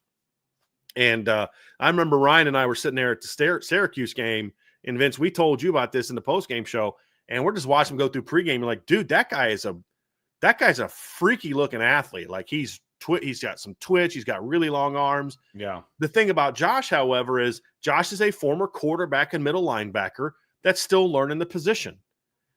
And it's about, can he take his game to the next level? And Josh is really good at, he's the opposite of Gabriel and Jason. He kind of does his job every play. That's kind of who Josh has been. And that's great. But if he can't become more of a difference maker, then he's going to go from starter and key player to really nice backup behind Bryce Young and Boubacar Traore. And if he can take his game to another level, and a lot of people we get a lot of talk about Boubacar, a lot of talk about Bryce, a lot of talk about Logan Thomas. If Josh Burnham can take his game to another level, he gives you something that I don't know that the other guys do, which is, like, especially Boubacar. Boubacar is a pass rusher right now. That's what he is. Josh is primarily a run defender who occasionally gives you some pass rushing ability. If Josh can jump his game up as a pass rusher and become more of a first and second down weapon there, then all of a sudden, instead of him and Bryce competing for a starting job, now that they're left, right, not end and Viper, they can play together. And Josh could be a huge factor early in the season as Boubacar and Jordan Patel are coming back from injury. If he can step up and be that guy, now all of a sudden you've got a real difference maker defensive end who's not only good against the run, but also can give you some in the pass game. It completely changes the complexion of this defensive end position because of his potential to be an outstanding all-around defensive end. If he doesn't do it now, though, guys, here's the flip side, Vince. If he doesn't do it now with the young talent behind him, he's going to then get thrust into sort of that it's the dude equivalent of the relationship equivalent of he's now in the friend zone. He's never going to be the star. He's always going to be the role player. Yeah. Like that's what's in front of Josh right now. And where he goes with this and the work he puts in and his ability to just kind of, dude, stop putting so much pressure on yourself. Just let her rip, go have some fun and go play ball. How he does this spring is going to determine whether he eventually becomes sort of a really, really good role player for Notre Dame, or does he become a driving force behind them having an elite defensive line? That's what's at stake for Josh Burnham this offseason or this fall camp. Yeah, Trevor, I'll keep this pretty short and I'll throw it to you. I love Josh Burnham, and I think he gets kind of lost in the shuffle a little bit because he's not Bryce Young. He doesn't look like Logan Thomas. I don't know. I don't know why he gets lost in the shuffle with fans and with analysts and with different people, but like I just feel like it's like, oh yeah, Josh Burnham, yeah, he's a good player. He kind of does his thing. Like he just gets forgotten. And I think this is going to be a great opportunity for him to remind everybody how talented he is. He's got it right in front of him. And similar to KK that we talked about on the offensive side, if he doesn't, there's guys all around him that are ready to take those snaps. I mean, there's a lot of talent on the edge for Notre Dame right now.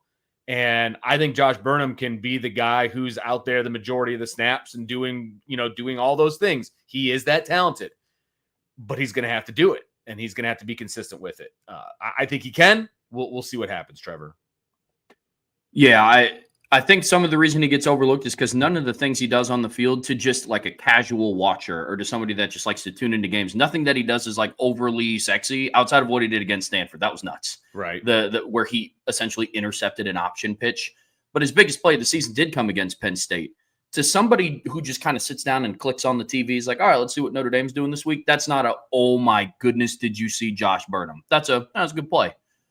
Where he has the opportunity to take his game is from just being, we have Josh Burnham to, we have Josh Burnham. That's the kind of stigma that he can start to build around himself as the offseason progresses. Similar to how we talked about Eli Raridan needing to step up his game because of the depth behind him being unproven. The depth behind Josh Burnham is somewhat proven. It's young. They got to come back from injury. That's why the first quarter of the season, especially when you consider they play Miami on the road, Texas A&M at home at night, got some big games in the front slate. Number 40 on the D-line has to have that type of impact that he's capable of having because similar to all the other players that we've talked about, we've seen him do it. We saw the play against Penn State. We saw the play against Stanford. If he can become a more well-rounded defensive end, he's going to be somebody that, one, will be very hard to keep off the field, even when Botello and Traore and they come back healthy and Bryce Young is really finding his footing. But to your point, Vince, that's kind of why he's not 6'7". He's not 6'7", 265. He's not 6'4", 225 and runs a 4.5 40. Right. And so that and he wasn't recruited to play D-line. Exactly. 100%. He was moved there. Yeah, right. Good point. Exactly. Good point. But his breakout, yeah. I always forget he was a high school quarterback. I always forget that. I remember so many former quarterbacks on this roster, which that's not an accident. Yeah. It's not that they are looking for former quarterbacks. It's just they're looking for guys that are really high football IQ football. Correct. Yeah. No. And great leaders. Yeah. And Josh, that's another thing. Josh can bring a lot of that element to the table as well. It's leadership. He's the one veteran that you look at and say he's not been in trouble. He hasn't been suspended for periods of time. He hasn't been this. He hasn't been that. If there's going to be a captain on the D line, that would be my bet. Would be Josh. But now I'm okay with giving up him being a captain for him being more of a playmaker in the pass game. That's going to be the key for him. I love this next one, guys. This is an obvious. Jaylen Sneed. Jaylen Sneed enters a now or never moment for Notre Dame, and it's twofold. For him. It's, dude, you've shown the flashes. It's time to really kind of grow up as a player and start being that guy every time you're on the field. It's time to start taking your practice skills and saying, hey, you've got to work more maturely. You've got to work more consistently. You got to conduct yourself more consistently. And when you go on the field, the flashes we see need to be every down. I mean, we heard all spring, we hear from the coaches about how good Jaylen Sneed is and how good. And like the first play of the spring game, it's him and Jadarian Price in the hole, and Jadarian just no problem, makes a miss, and he runs for 9 yards.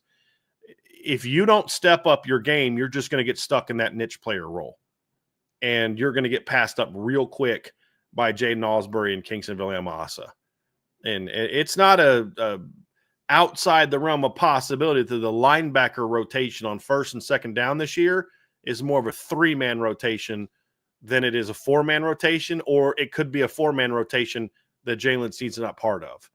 That's what, if he just keeps being what he's been, will be the case. On the flip side, Trev, if Jaylen Sneed can put it all together and be more consistent with how he prepares, be more consistent with his focus and execution, be more consistent with his production, now all of a sudden you've got a 6'2", 230-pound, real athletic, real twitchy, long athlete that's shown some big playability in big games. I still remember a couple of those sideline to talk about what does sideline to sideline speed look like. Look at Jaylen Sneed in the Sugar Bowl against Georgia. That's what sideline to sideline speed looks like. It's just we don't see it as much.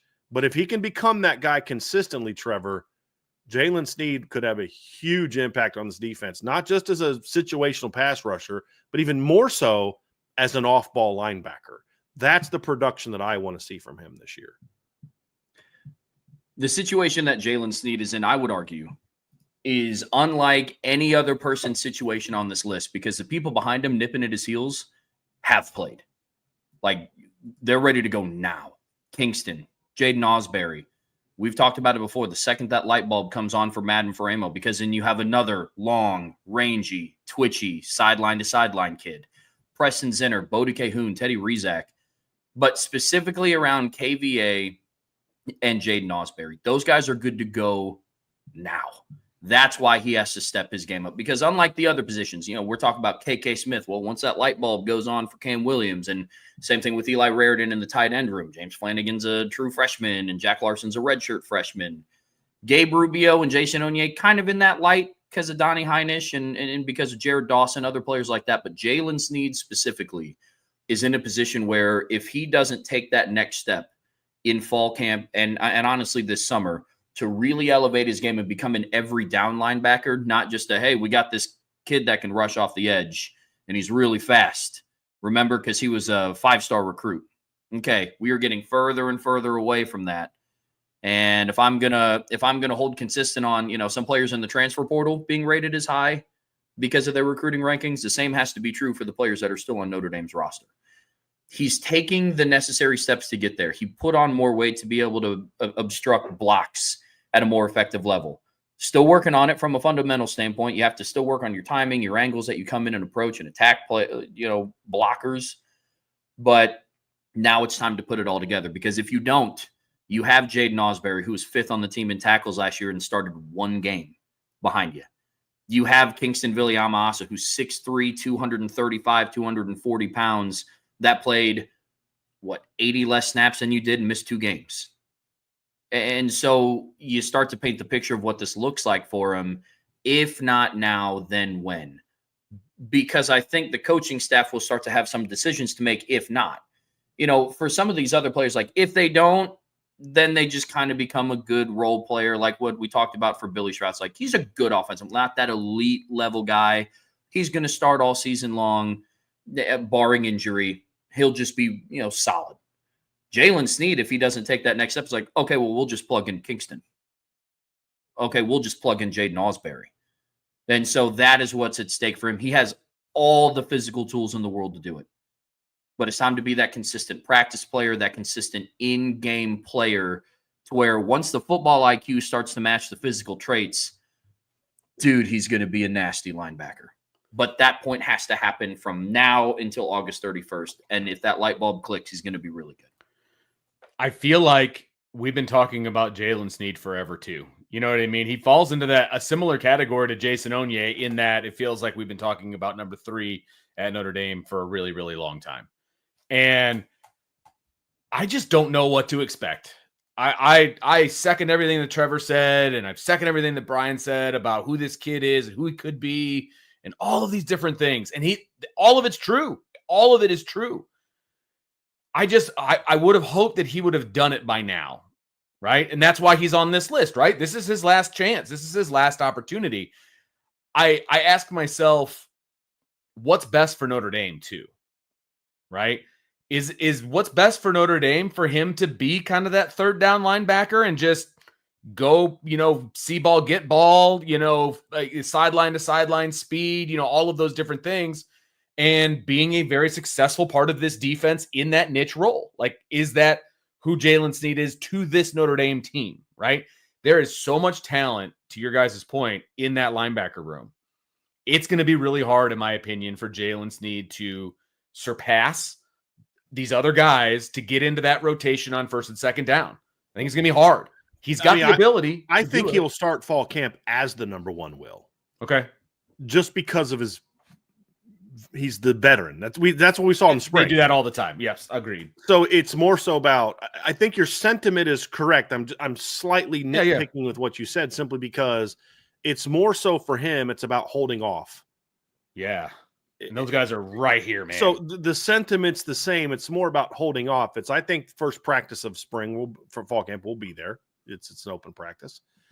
So I think we're going to see when the first team defense takes the field, I think we'll see Jaylen Sneed as the first team will. And if he's not, he's done. He will not be the starting will. I expect, but now, okay, can you be that consistent player to where you hold off those guys? Because Kingston's not, it's going to be hard to keep off the field. Jaden Osbury, and I love Trev, you keep mentioning that every time we do it. Like, dude was tied for second on the team in tackles for loss, and he started 1 game. Right. And when we talk about guys being overlooked, it's interesting, because what's funny is the guy that he was tied with for second on the team in tackles for loss is Josh Burnham.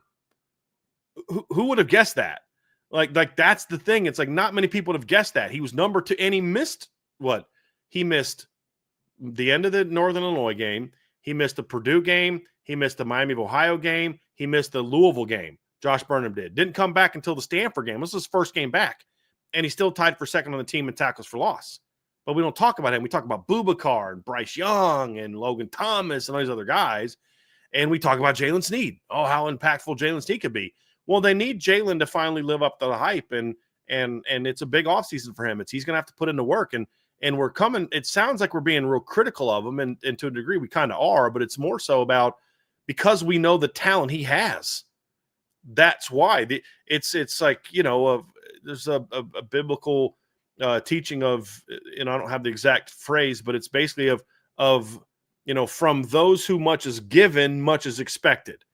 Right. And God's given Jaylen Sneed a lot of physical gifts. And so you expect a lot from him. But it's also about, if he does step up, knowing the impact that's going to have on the Notre Dame defense this year. That's the other reason.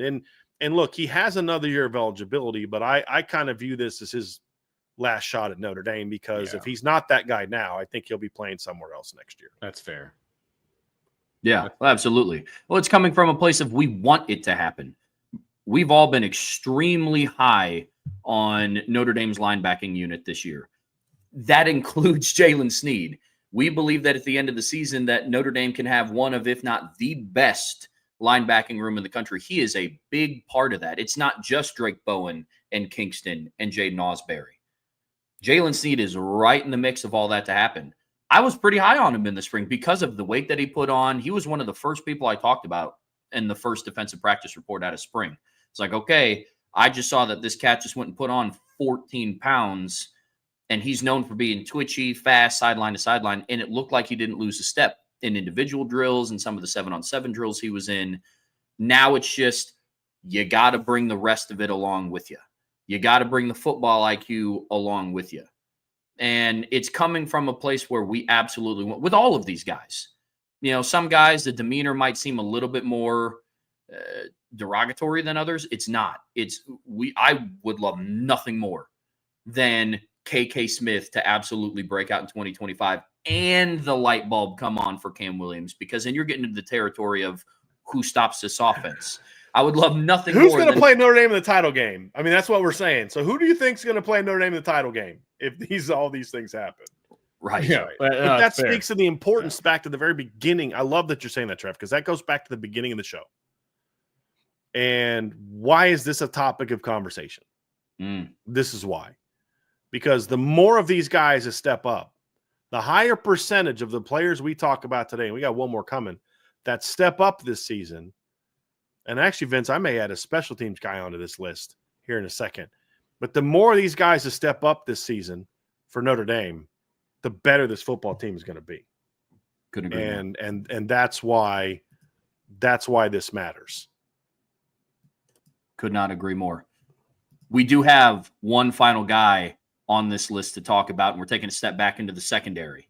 And he's somebody that also flies under the radar because of how he came into South Bend. It's because he came in as a walk-on. However, it was a 6'4" rangy safety that can absolutely hit as hard as anybody on the team type of walk-on. But we're obviously talking about Luke Talich. He is somebody that, based on the talent that is around him in the room, this is kind of his opportunity. He lived behind Xavier Watts for a little bit in 2024, 2023 a little bit as well. Adon Schuler has solidified himself in the starting lineup. Luke Talich has made a living off of being a special teams phenom the last couple seasons. Now it's his time to cement himself in the starting lineup on defense, or a part of the integral rotation of safeties on defense, to where it's not just, yes, he had the pick six against Florida State, but he's not entering games when it's 35-3. He's entering games when it's 3-3. And the defensive staff is confident in saying, hey, we got 28 on the back end of our defense. We're good to go. We're ready to rock. Or he's entering game when it's nothing, because he's starting. The flip side of that with Luke is, because I'm a big Luke Talich fan. I think that there's a lot of people that look at him as a walk-on, when in reality he was a walk-on in name only. It was the only way they could kind of get him in that class, because they didn't have really room scholarship-wise otherwise. And fortunately for Luke, he came from a family where they were able to make it work, where he could pay his tuition for a year. But he was a recruited player. I mean, just was. And you have to look at him that. We got to stop looking at him as a former walk. He is a former walk-on, but his situation is very different than Jordan Faison's. Jordan Faison was not expected to be what he's been. I can just tell you with certainty, Notre Dame did not recruit Jordan Faison saying, hey, we think we got a steal here with this wide receiver kid, like that he's going to end up being a starter for us as a freshman. Like, they didn't start thinking that till like first day of fall camp. They're like, this number 80, this walk-on kid's pretty flipping good. Luke Talich was recruited with the thought that going into his junior year, he's going to be battling for a starting job. That's what he's recruited to do. Having said that, they've also recruited this position extremely well, Vince. And when you've got Jalen Stroman coming into the portal, you've got Bronte Johnson going into year two, you've got Jadon Blair coming along, you've got some talented young players that are pushing him. This is sort of that last chance for Luke, because if you start getting passed up by younger players, then now you're just in that special teams niche role player type of role, as opposed to a guy that's either a starter, or B, a very key rotation player. That's what's in front of Luke. And if he's in this role more so not because he's underachieved or disappointed or not lived up to expectations, but more so he's in a very unique situation where he's battling for a starting job against a transfer who's older than him, but then a lot of younger players, a lot of guys younger than him. And Luke also is a guy that played as a freshman on special. He was a starter on special teams the entire year his freshman year. He did not redshirt. That's how good Luke Talich was on special teams as a freshman. So he's only got 2 years left. If he gets passed up by Jadon Blair, Bronte Johnson now, that's just as a lot in life. So this is a big fall camp for him, to really step up and say, hey, I'm not just some try-hard walk-on guy. I'm a really good athlete. I'm a really good football player. I belong here, and I'm going to show you guys how important I am. And at the very least, Luke's got a chance to to earn a very key rotation role where you go from your number 3 safety a year ago is a solid 5'10", 190-pound guy to where now your number 3 safety is potentially a 6'4", 215-pound rangy athletic guy. That's the minimum of what Luke Talich is looking to earn this year, if not an outright starting role. At the very least, be a very key, play 30-plus snaps a game, part of that rotation. That's the opportunity he has. But the bottom line is Luke Talich could be a starter in a lot of teams around the country. A lot of teams around the country. Notre Dame has done a really good job of recruiting safety. And, he's always been kind of that second-team guy who is reliable and does his job and all of those kinds of things. And, he's not Jadon Blair. You know what I mean? Like he's just kind of he's in the Burnham category, in my opinion. He just kind of gets forgotten about. And it could be the walk-on thing. I don't know. It could be a number of things, right? I think he could be one heck of a third safety on this team. Like that's where I see him ending up at the end of fall camp. I think he'd be one heck of a third safety and eventually get to the point where he's kind of the third starter. You know what I mean? He's playing enough reps back there at safety. They're bringing him in enough where his snap count is going to be similar maybe to the other 2 guys. But it's all right there in front of him. And not unlike a lot of other guys that we've talked about already, there's a lot of young guys just banging on the door right behind him. If he's not going to step up, then he's going to get passed up, right? And I'm not saying that's what's going to happen. I'm saying that could happen because of the depth of this team. Like that is what makes this show so unique. This topic is that Notre Dame has depth like we haven't seen in fill in the blank, right? Like they've got super depth. And that's why these guys, we're talking about even some younger guys, that this is their last chance because even younger guys are going to pass them up. So, and I think Luke Talich kind of falls in that category. Like he has the opportunity to do something special at Notre Dame. And if he doesn't do it this year, I think it would almost behoove him to go someplace else and be a starter and do what he needs to do, right? If he wants to play.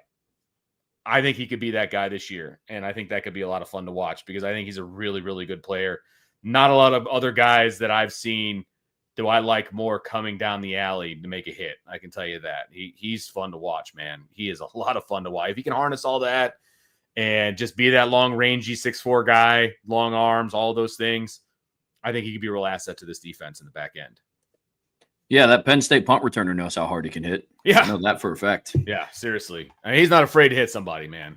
Sure isn't. Well, and look, when I look at a guy like Luke Talich, I think the battle between him and Jaylen Stroman this fall camp, I think, is going to be really interesting because the 2 younger guys are freak athletes. Bronte Johnson, he's a 6'2" kid. He's rangy. He's a great cover player. The staff felt comfortable enough moving him into the 2 deep behind Leonard Moore in the boundary, moved him from the safety position when he came back from injury. That's how highly they think of him in coverage. Jadon Blair, highly touted recruit, 6'5" safety, freak athlete, had a really, really good spring.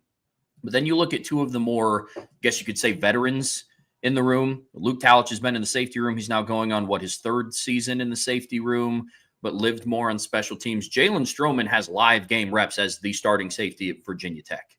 Had a really good year in 2023, good enough to where if he had a good season in 2024, various outlets were giving him potential day 2 draft grades. So what is that going to look like between Luke Talich and Jaylen Stroman? That's some of the opportunity on his plate, on Luke Talich's plate, along with still trying to hold off some of the younger talent that will also force their way onto the field. The safety room this offseason, the remainder of this offseason, is in an interesting spot because I don't know of a world where you can realistically play a 5-man safety rotation, but this staff might just be left with no choice but to do that because find some kind of role. Yeah, does somebody move to the number 2 nickel? You find some kind of role. Yeah, right. Last one, real quick. That's not part of our show. Noah Burnett, senior year, transfer from North Carolina, has a bit of a rough spring. Notre Dame's bringing in one of the best freshman kickers in high school football into their roster this year. Noah Burnett, in my opinion, based on what I saw in the spring, is going to have a very short hook if he doesn't perform well, which in turn makes this his last chance. He's stepping in, and hopefully he can be as steady as Mitch Jeter was when Mitch was healthy and be what he was 2 years ago at North Carolina, especially. But the situation he's in, guys, he's another senior that I view as a guy that enters sort of that last chance opportunity where, dude, if you don't step up and do it, there's a big-time freshman that Notre Dame will have, in my opinion, no problem turning the reins over to if you can't get it done. I mean, if I'm going to go with a guy that's inconsistent making field goals, I'm going to go with the guy with the monster leg that's going to be here for 4 years. Yeah. You know, and even it's like, no, if I I'm totally get it. Who I can't count on, then I'm going to put 6'2" or 6'1", 215-pound stud freshman that's got a cannon for a leg. Yeah. I'm going to put him in there and deal with that, as opposed to a senior who this is his last year. The only reason they stuck Mitch Jeter last year in that same situation is because, A, they didn't have Eric Schmidt on the roster. And number two, Mitch Jeter's issues were more health-related than they were he's just not able to be that guy. And we saw what he did in the postseason. And they rushed him back, too. He didn't need to be back as soon as he was. But the backups weren't doing it either. And the other piece of this is there's right now there's one backup kicker on the roster. There's the walk-on, and then Schmidt. And Schmidt's a combo guy. I mean, he's a punter first. He can also kick the crap out of the ball. Yeah. So that's the thing. He's a better punter than he is a kicker. There's no doubt about it. Going into his senior year, he was primarily being recruited as a punter and a kickoff specialist. Correct. I think he's going to be a kickoff guy this year. Agree. He had a great senior year as a kicker.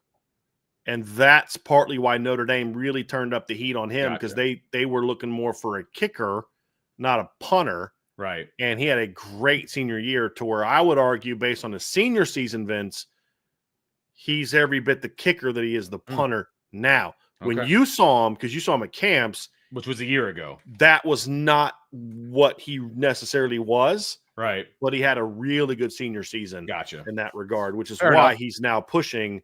Right. I mean, he could be the first guy at Notre Dame since the Fitzpatrick kid way back in the early 2000s to be the kicker and the punter. Yeah. It's at some point in his career.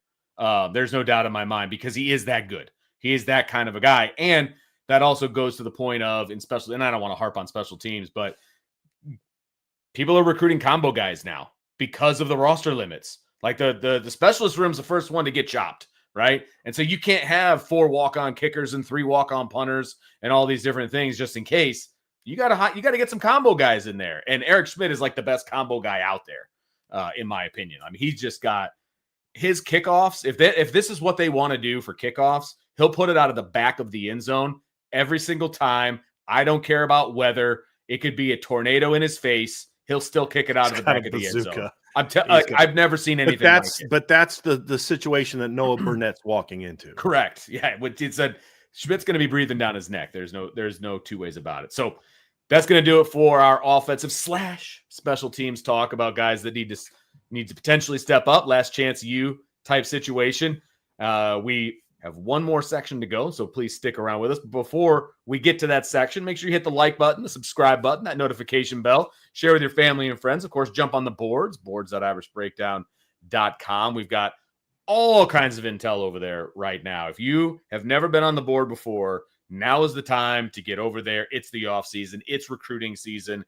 There is intel galore over on the boards. That is where you want to be. Just follow the link at the bottom, boards.irishbreakdown.com. Sign up. It's the best money that you can spend. I promise you, you will not be let down in this regard. So make sure you check it out, boards.irishbreakdown.com.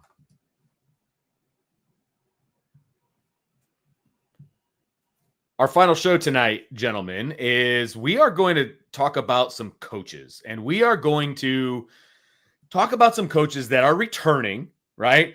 And we are going to talk about the ones that have the most to prove, right? The position coaches that have the most to prove. And we've got 4 different coaches that we're going to talk about of the 10 that are on the team and are on the roster. And each one of these guys has a different reason, I think, for why they've got something to prove.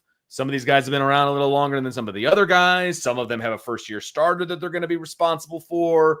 There's a lot of different reasons why these coaches definitely have something to prove. And similar to the guys that we were talking about with their last chance opportunity, if all 4 of these guys prove what they need to prove this year, this is going to be a heck of a football team, Bryan. It is, and that's really what we're talking about. We're talking about returning coaches also, so we're not going to talk about Chris Ash during this conversation. We've talked a lot about Chris Ash, but there's no coach, in my opinion, who based on their coaching performance so far this at their Notre Dame is like on the verge of being fired because of the job they're doing coaching. It's more so about, I mean, some guys got some recruiting question marks, but it's more so about they're either entering a season where we need to find out how good they are, or they're entering a season where they got a shot to shut up some critics who don't recognize the job they've done, or in some cases, it's a bit of a combination of all of that. But at the end of the day, these coaches that we're going to talk about, how well they perform in developing their players, making good decisions on who plays and the rotation and all that, are going to have a huge impact on this team. And then for one position coach we're going to talk about, it's his ability to properly handle talented young players is going to determine how good this team is this year.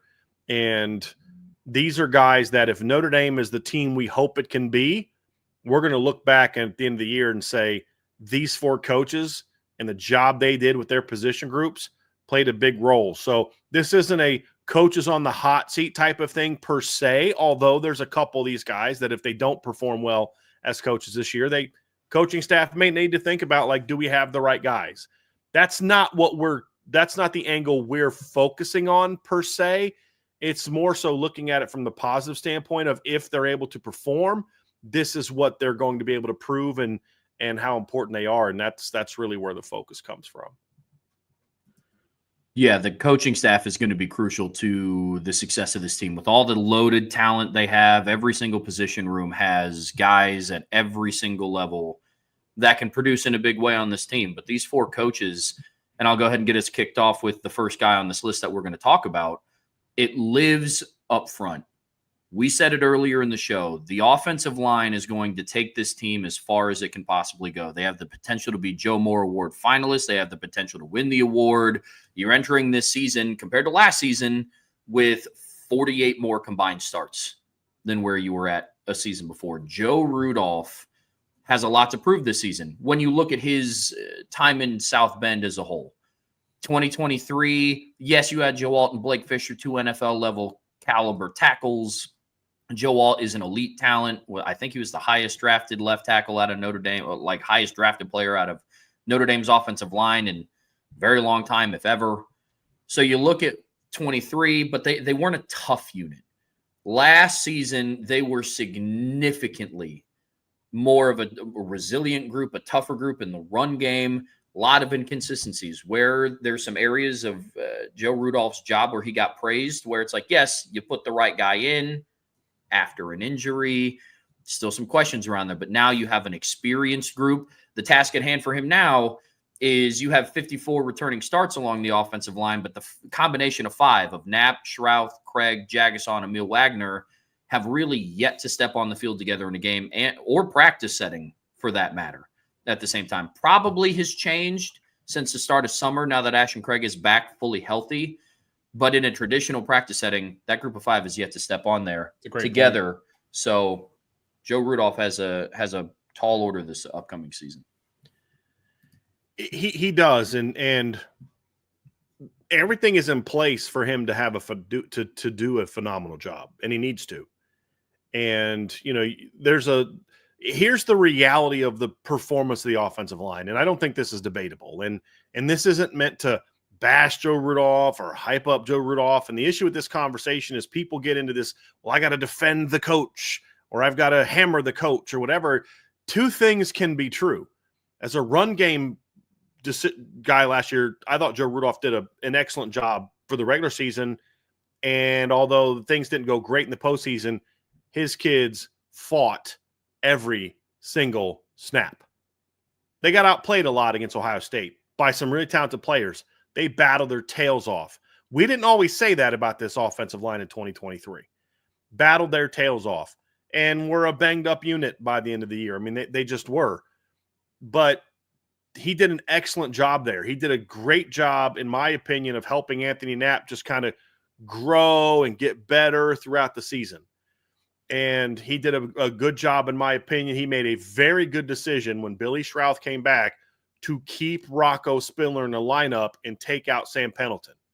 But then we got to go back to fall camp and question, second year in a row, that there were some very shaky decisions made on who starts. Yeah, but there was a legit battle. I don't care if there's a legit battle. He made the wrong choice on who should have started, and the season played out that way. Second year in a row that's happened. And that's a legitimate question mark. I'm not as concerned about that this year because I just kind of think we accept who the starting five is going to be. I don't think that's really a debate right now like it was in past years. Now the question is, okay, you've got your line. Now let's see what you can do with it. And that gets us to the second big criticism of Joe Rudolph, because the other thing he's done extremely well is recruit. He has recruited the offensive line extremely well so far. And so 2 positives, 2 negatives. Do the negatives get eliminated this year? Meaning he makes good decisions on where to play guys. That's question number 1.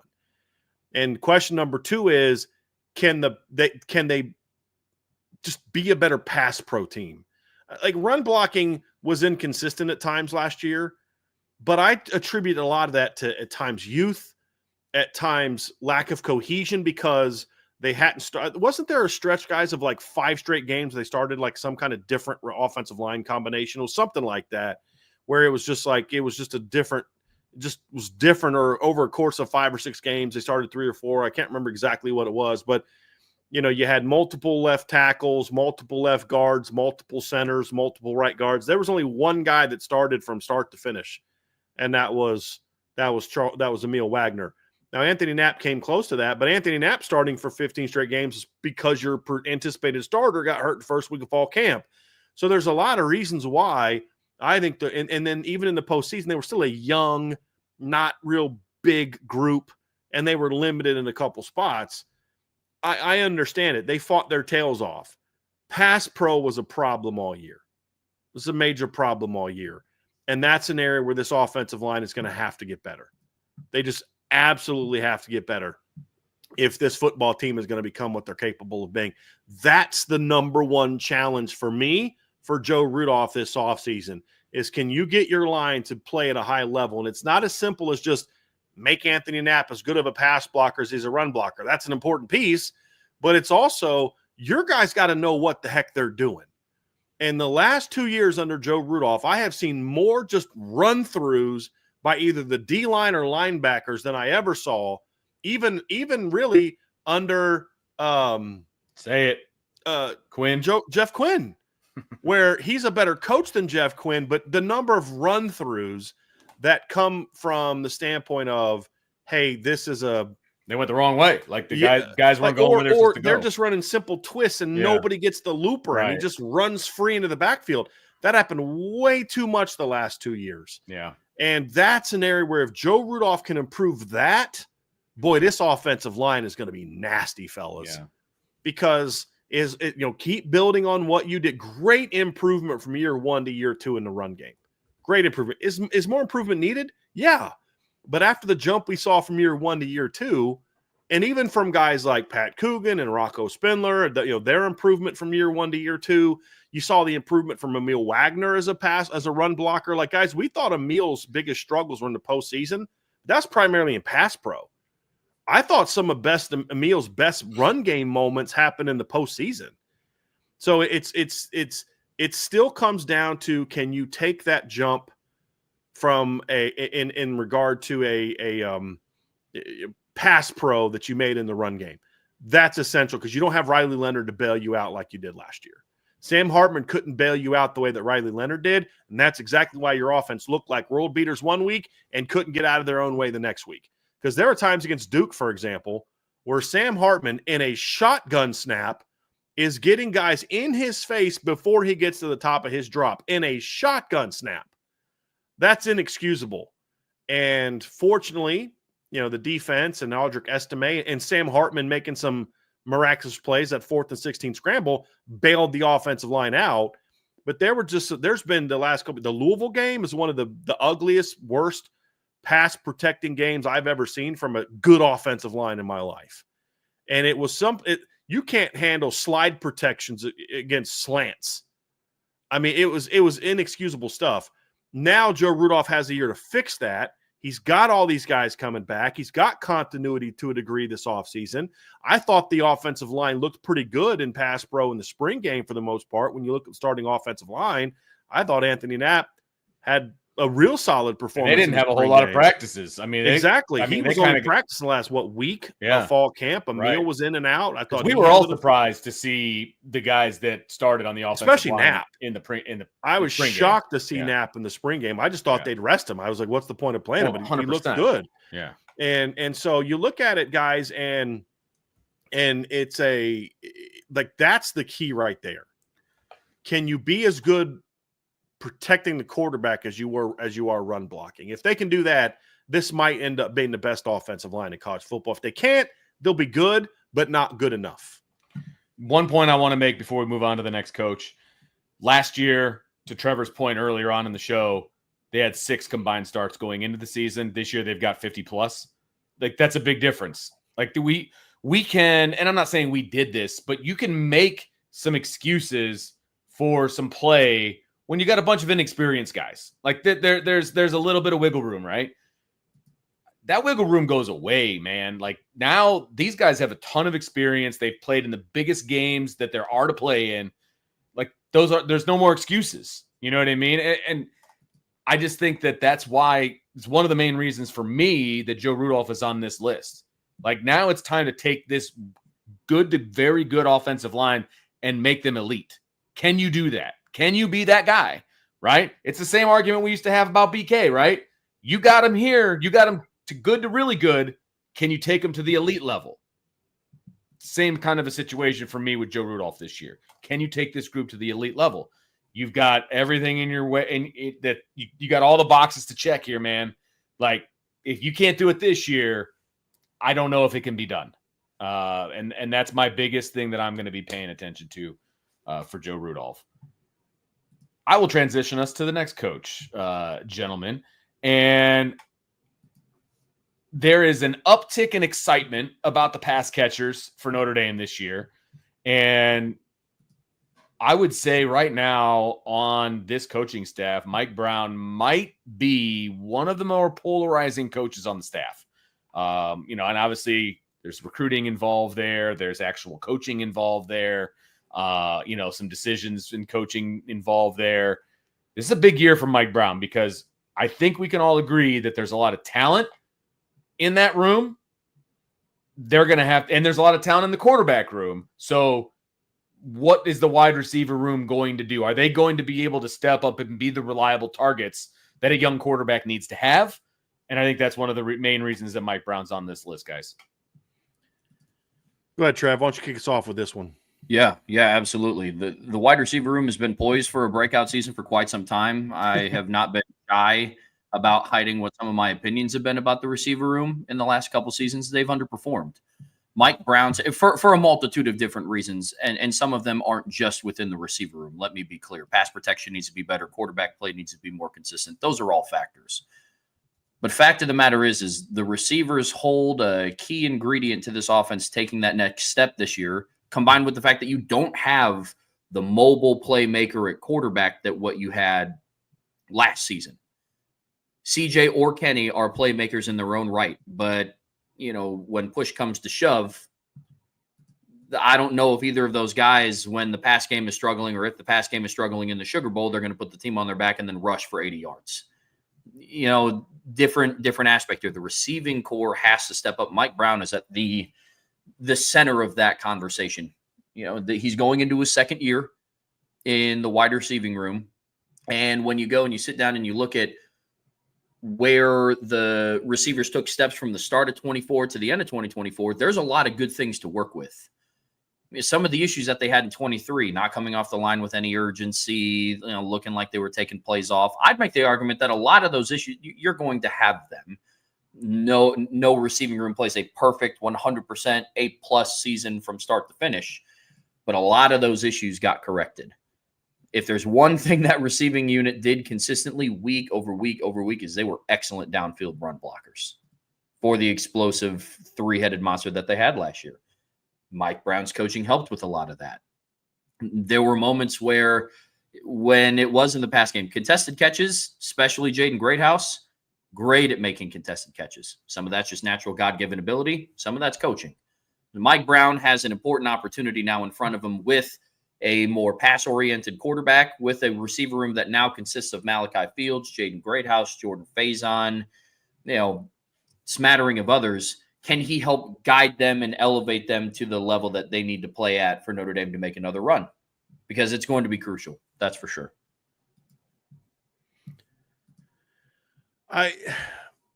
Vince, I want to get your thoughts on Mike Brown first before I give mine. I'll be honest with you. The jury's kind of still out for me on Mike Brown. I don't know what to think in a lot of ways. Now, he inherited a mess. I'll be the first one to admit he inherited a mess, right? And he walked into a receiving, wide receiver room that was a disaster. Guys transferring out, not a lot of trust in the wide receiver coach, all of those different things. We're not going to rehash that, but he took over a mess, right? I think that the development of the receivers to this point, I haven't been super excited about, but they're all still very young too. So I'm okay with it at the moment. But again, that's why he's on this list for me, because a lot of those guys where maybe I haven't seen the development that I want to see are starting to approach their junior year, right? And so what are they going to look like as juniors? Is the depth going to be as thick as it needs to be because of that development piece, right? I'm not even going to bring up the recruiting stuff because I know a lot of people are upset about wide receiver recruiting right now. I'm not even going to go there. I'm talking on the field. Because the class isn't over yet. That's why none of us should be freaking out about receiver recruiting, and the top receiver on the board is visiting this weekend. Yeah, right. So, exactly. Yeah, 100%. Yes. So I just feel like the jury's still out for me a little bit on Mike Brown, but this year is going to tell me a lot because you're bringing in some elite talent from the portal. You've got potential elite talent that is already on the roster in Greathouse and Faison. And then you've got some younger guys that need to be developed to become elite talent. So what does this look like once Notre Dame is in October and November? And are they able to be the reliable pass catchers that these young quarterbacks need? I'm not ready to make a statement on Mike Brown yet. Like I feel like maybe I should be able to by now, but I'm not. And maybe that's part of the problem. Bryan, maybe that's part of the problem. Is what? What's part of the problem? That I'm not prepared to make like a definitive statement on Mike Brown yet, because I feel like this year is a big year for him. Yeah. Like, you know what I mean? It is a big year for him. My view is this, is I don't think the receivers played well early in the year. I don't. And I just think in some degrees, I think the analysis is kind of stuck with that, and we didn't notice the evolution of that unit later in the year, especially the young players. I think some of the issues with the receiving corps late in the year were about the quarterback, more so than the receivers. I mean, Chris Mitchell's not a fit for an offense that we saw last year. He's not. Jaden Harrison was never going to be an impact. He wasn't an impact receiver at Marshall. And Bo Collins was Bo Collins. So there were some issues early. I felt later in the year the receiving corps was a lot better than maybe they're given credit for and how they played the game. I think Jaden Greathouse got a lot better. I think Jordan Faison got better. And when you look at the unit and you start to say, okay, well, what was their strengths in the postseason? It was the younger players. That's where the growth is going to come from a coaching standpoint, is with the younger players. And we saw that. Some of the things I've heard about Micah Gilbert this offseason say to me, like, okay, he developed well. But to the point is, in Mike Brown's 1 year, we saw a stretch of the season where his unit didn't play well and stretches where I thought his unit played very well. And that's kind of how I look at it, is that evolution over the course of the year. And I think sometimes the recruiting gets kind of thrust into the coaching. And so that's something that I gotta, I gotta see. So it's an interesting situation, Trev, because I do think there's no coach on the roster right now or on the staff right now who gets more, who's got more to prove it from an unknown standpoint, because his first year as a receivers coach was somewhat similar to Joe Rudolph's first year as an O-line coach. Some really good minutes and some not so good minutes. The question now is, can the good minutes become prominent? I liked what I saw from this unit in the spring of the guys that we're expected to see. I thought Cam Williams showed growth from where he was in the fall. I thought KK showed growth. I thought that Jaden Greathouse and Jordan Faison, when they were out there, showed growth. But now even something as simple as what Scrap Richardson looked like on the first practice of spring to what Scrap looked like by the time we got to the blue gold game, vastly different. Mike Brown gets credit for that. But nobody cares what you do in the spring. It's all about what are the results going to look like in the fall. I'm actually anticipating a really good season from the receivers. And if that's true, it'll be because of two reasons. One, they've got really talented players. And two, Mike Brown did a good job of coaching them up. If the receivers don't play well, then it's fair to say maybe he's not the guy. I think all things considered, I thought Mike Brown did a good job last year with what he was working with and what the unit looked like, considering some injuries and just some different, like there were times, like we said with Jaden Greathouse, what he did in the last two games, guys, was more of a byproduct of him just finally getting thrown to football, not a byproduct of him figuring it out and how to get open. Like that was there all year. They just didn't give him those opportunities. And I think that's part of development. Jordan Faison, dealing with injuries at times. Bo Collins was dealing with some injuries at different points in time.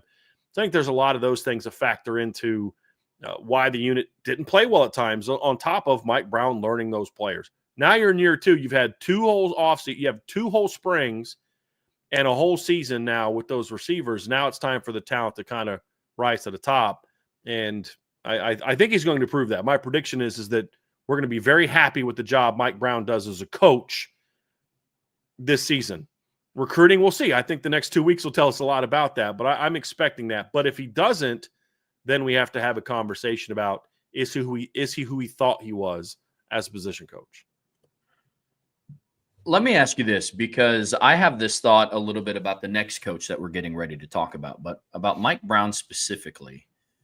How much do you think the transfer portal affect how we view some other coaches that are in the same boat as Mike Brown? Like the receiving corps is mostly made up of transfer portal guys who we saw a lot last season. You have Bo Collins starting in the boundary. Chris Mitchell was your starting Z. And then, you have the homegrown kid in Jaden Greathouse. There's a lot of coaches that would make the argument that, sometimes it's easier to kind of get your own homegrown kid and develop them and teach them your way, opposed to getting, say, a transfer portal kid in and then break them of some old habits, old bad habits, that sort of thing.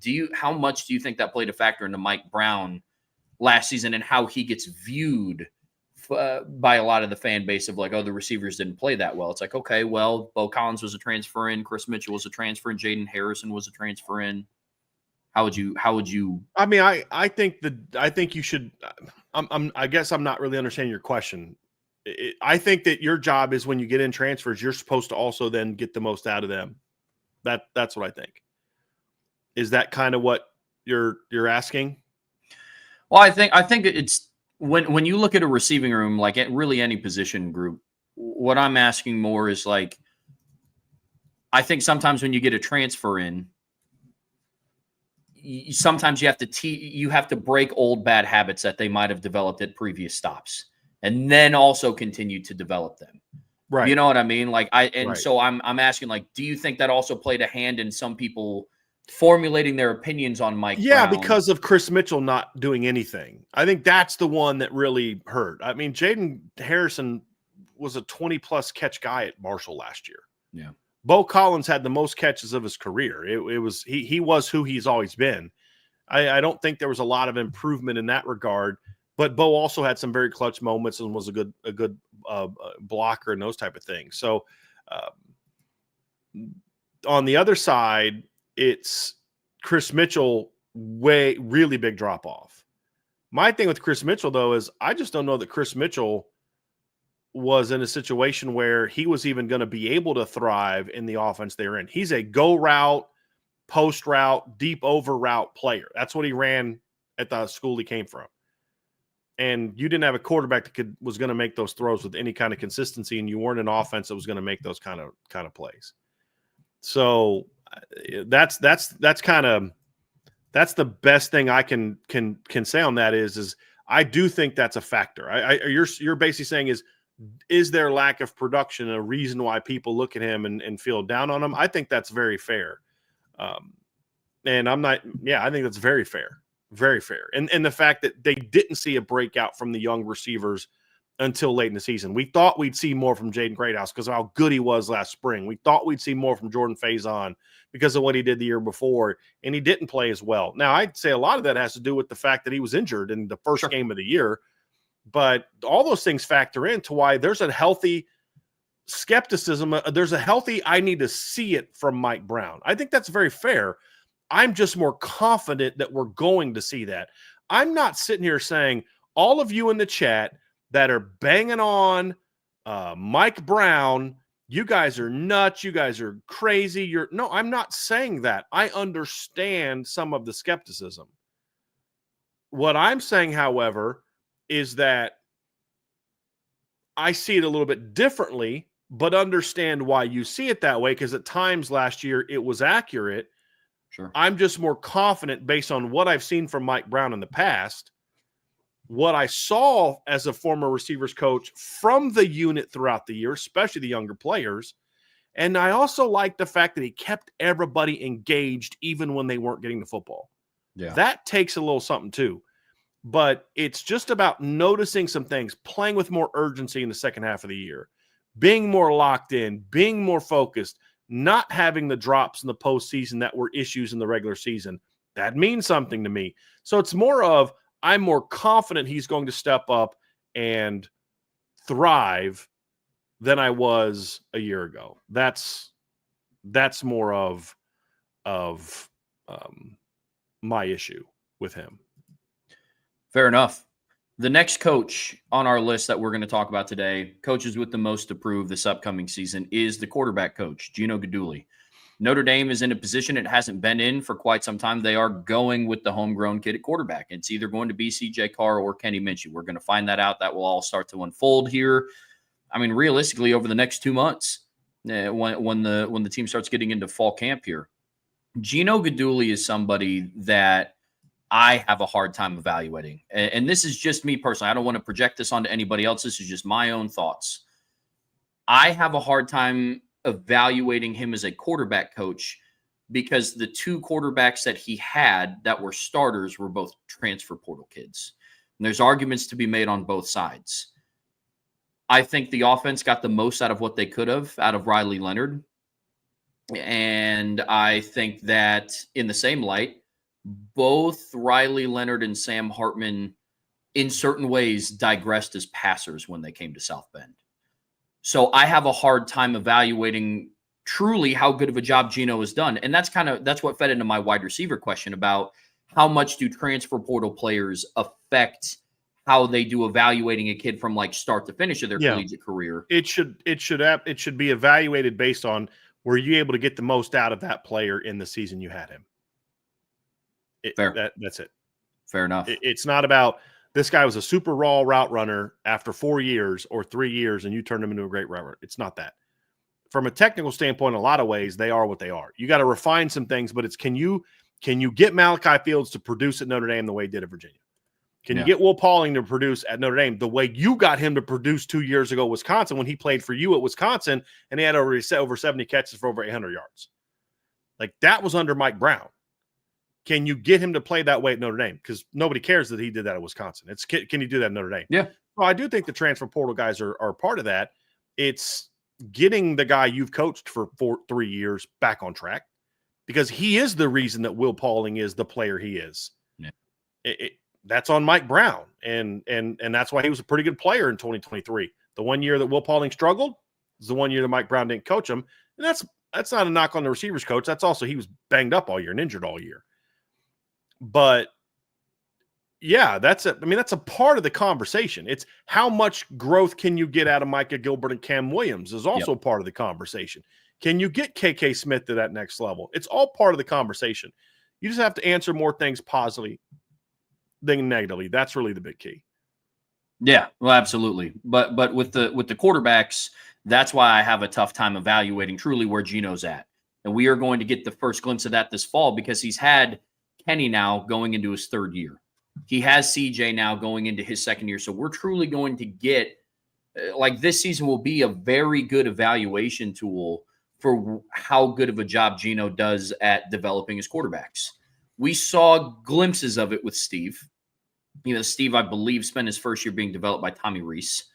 But then you go and you look at, in the moments that Steve had to step up, say for the Penn State game, saw a very, very small sample size of what Gino did to develop the quarterbacks. So this season's a big one for him.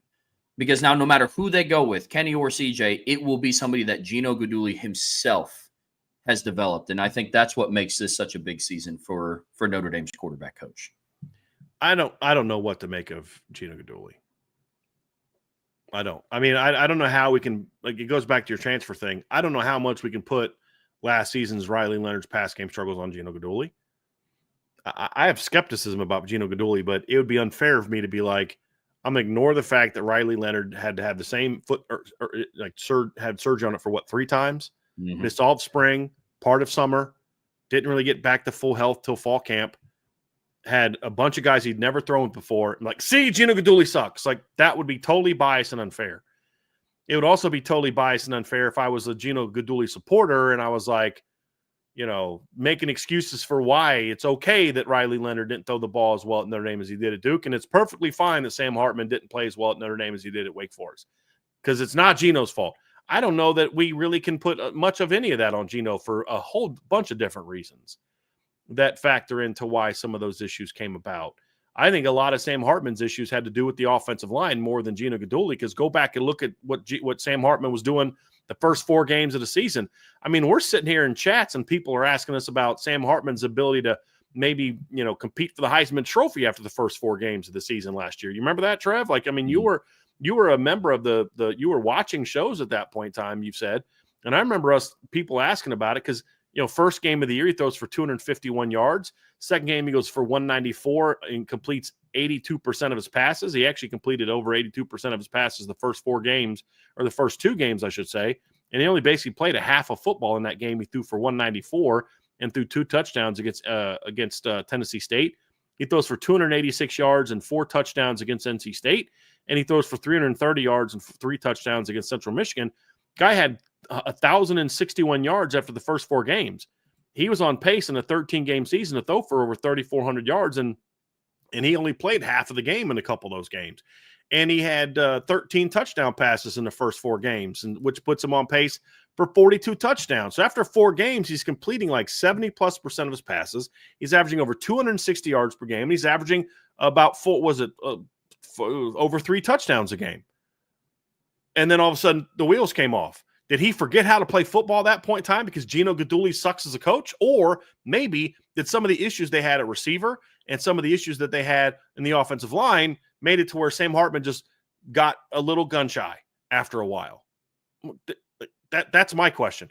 Now, it could be that Gino didn't do a good job of coaching him, and the longer he was with Gino, the less and less he looked like the Wake Forest versus Sam Hartman.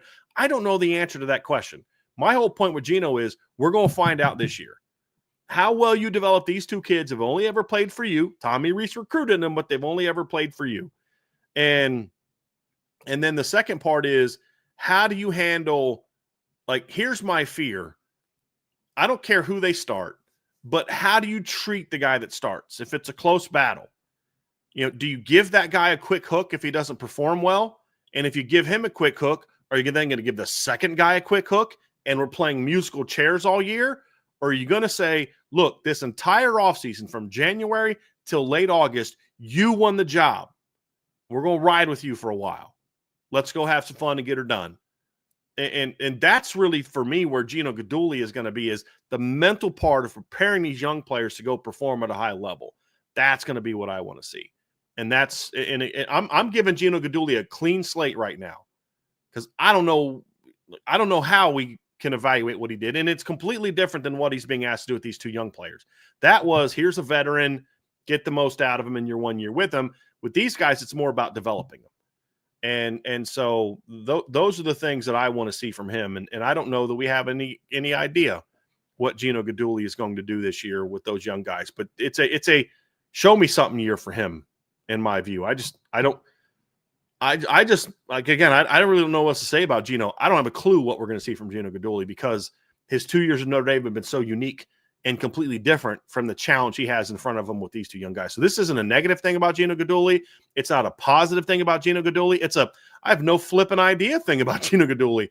But what we can say, Trev, is he has an incredibly important job in front of him now. And I'm going to grade Gino Guidugli on what we see from the quarterbacks growing here. And everybody keeps saying he did a good job with Steve Angeli. I know Sean Davis has talked about that before. And I'm like, but that has nothing to do with what we're saying now. He did a nice job of making Steve Angeli a solid backup quarterback. He needs to make the 2 guys that are going to, whoever are battling now, starting caliber quarterbacks. Because I don't care that he did a nice job with Steve Angeli. With all due respect, Steve Angeli showed up at Notre Dame as a pretty confident kid. Like, he had that from day one. And sure, he got better, but he didn't get better enough to where he could win the starting job, and he transferred. He's a 3rd-string quarterback. That's not on Gino. I don't blame Gino for that, because I don't think Steve is as talented as the other 2 kids. So again, it's very much an unknown of who Gino Guidugli is. You can spin it however you want to spin it towards he did a good job here or he didn't do a good job there. None of that is really relevant, because none of the situations that you're going to use to spin it either way has anything related. It's not at all similar to the task in front of him right now with CJ Carr and Kenny Minchie. That's what I'm going to evaluate him on. How well he does with that is all I care about with the job Gino Guidugli does. And if he does a good job with that, then the first 2 years are irrelevant to me. If he, because like I put a lot of the success that Riley Leonard had this year on Mike Denbrock, not Gino Guidugli, because they had to kind of say, we've been handing lemons, let's make some lemonade with Riley's shoulder injury and some of the other issues and the foot injury and all that. It's like, hey, this is who Riley is. I don't know that there's any fixing that in the middle of the season. They just leaned into it. And a lot of what we saw was about who Riley is. So that's kind of where I'm at. With Gino Guidugli, it's all about what's in front of us. I really don't care about what he's done. I don't know that it's fair to evaluate him positively or negatively on what he did the first 2 years. It's, what are you going to do with CJ Carr and Kenny Minchie? That's what Gino Guidugli should be evaluated on. And that's why I say he's got a lot on his plate this year. And he's probably the biggest unknown of this group for what can he, I mean, I know what he did at Cincinnati, but what can he do at Notre Dame? That's going to be a huge question for me. Fair enough. Yeah, I agree with you wholeheartedly. Last coach on this list here is on the defensive side of the ball. So far we've had 3 coaches on the offensive side. Final coach is going to come on the defensive side of the football, and that's the defensive line coach, Al Washington. Now, he's somebody that we do have a lot of sample size of here at Notre Dame, and that makes his conversation all the little bit more interesting as to why, he's a coach with a lot to prove this upcoming season. The only one on the defensive side of the ball. So, Bryan, I'll kick it back over to you. When we start talking about Al Washington, where do you begin with this conversation for him? Well, it's about, I still think Al Washington gets we were very hard on Al Washington during his first recruiting cycle, and deservedly so. I don't think that went as well as it needed to go. And I feel in a lot of ways people have kind of locked in their opinions of Al Washington and aren't budging off of them. And my view is, look, you've got to come out here and you've got to evaluate a coach on what he's doing. And if he did a bad job here but does a good job here, you evaluate him where he did a bad job and you praise him where he does a good job. I think you look at the evolution of Al Washington as a football coach, and the focus here is more so on the coaching part. You look at the job he did 2 years ago, turning Howard Cross into an All-American, and the job he did took in a 5-year career backup at Ohio State in Javonte Jean-Baptiste and turned him to a guy who had double-digit tackles for loss and got drafted. You look at the job he did getting Jordan Botelho to go from the inconsistent player he was to a guy that started last season off on a very high level. Look at the job he did of, developing Boubacar Traore. You look at the job he's done helping Josh Burnham transition into a defensive end. You look at the job he did getting Riley Mills to play the way he did. And then even more so, look at the job he did putting together a line that played the way it did despite losing your starting Viper, your then backup Viper, your transfer portal pickup doesn't have a sack until the 14th game of the season. You talk about Howard Cross banged up, doesn't play great. Then Riley goes down. Gabriel's hurt, doesn't start the season. Then Onier's out. All these things happen, and he still is able to get the D-line to play the way that they did last season. I thought he did one of the most unheralded, unappreciated jobs on this football team last year. And I don't think he's getting enough credit for the job he did. That's why this season is so important, because now you are going to have a healthier group. This lineup is now made up almost entirely of guys you have recruited either out of high school or out of the portal. You've got great depth. You've got some high-level athletes. Now it's about taking them from a bunch of try-hard guys to difference makers. And that's the opportunity in front of Al Washington. And if he's able to do that, and you could look at, getting Bryce Young to start tapping into his potential, getting Josh Burnham to turn the edge. What I thought the job he did with Junior Tuilamaka last year was exceptional. Getting Logan Thomas to play better, helping Gabriel Rubio and Jason Onier really take their game to another level, really getting more out of Armel Mukum. Those are the type of things, helping Jared Dawson play with a more consistent motor.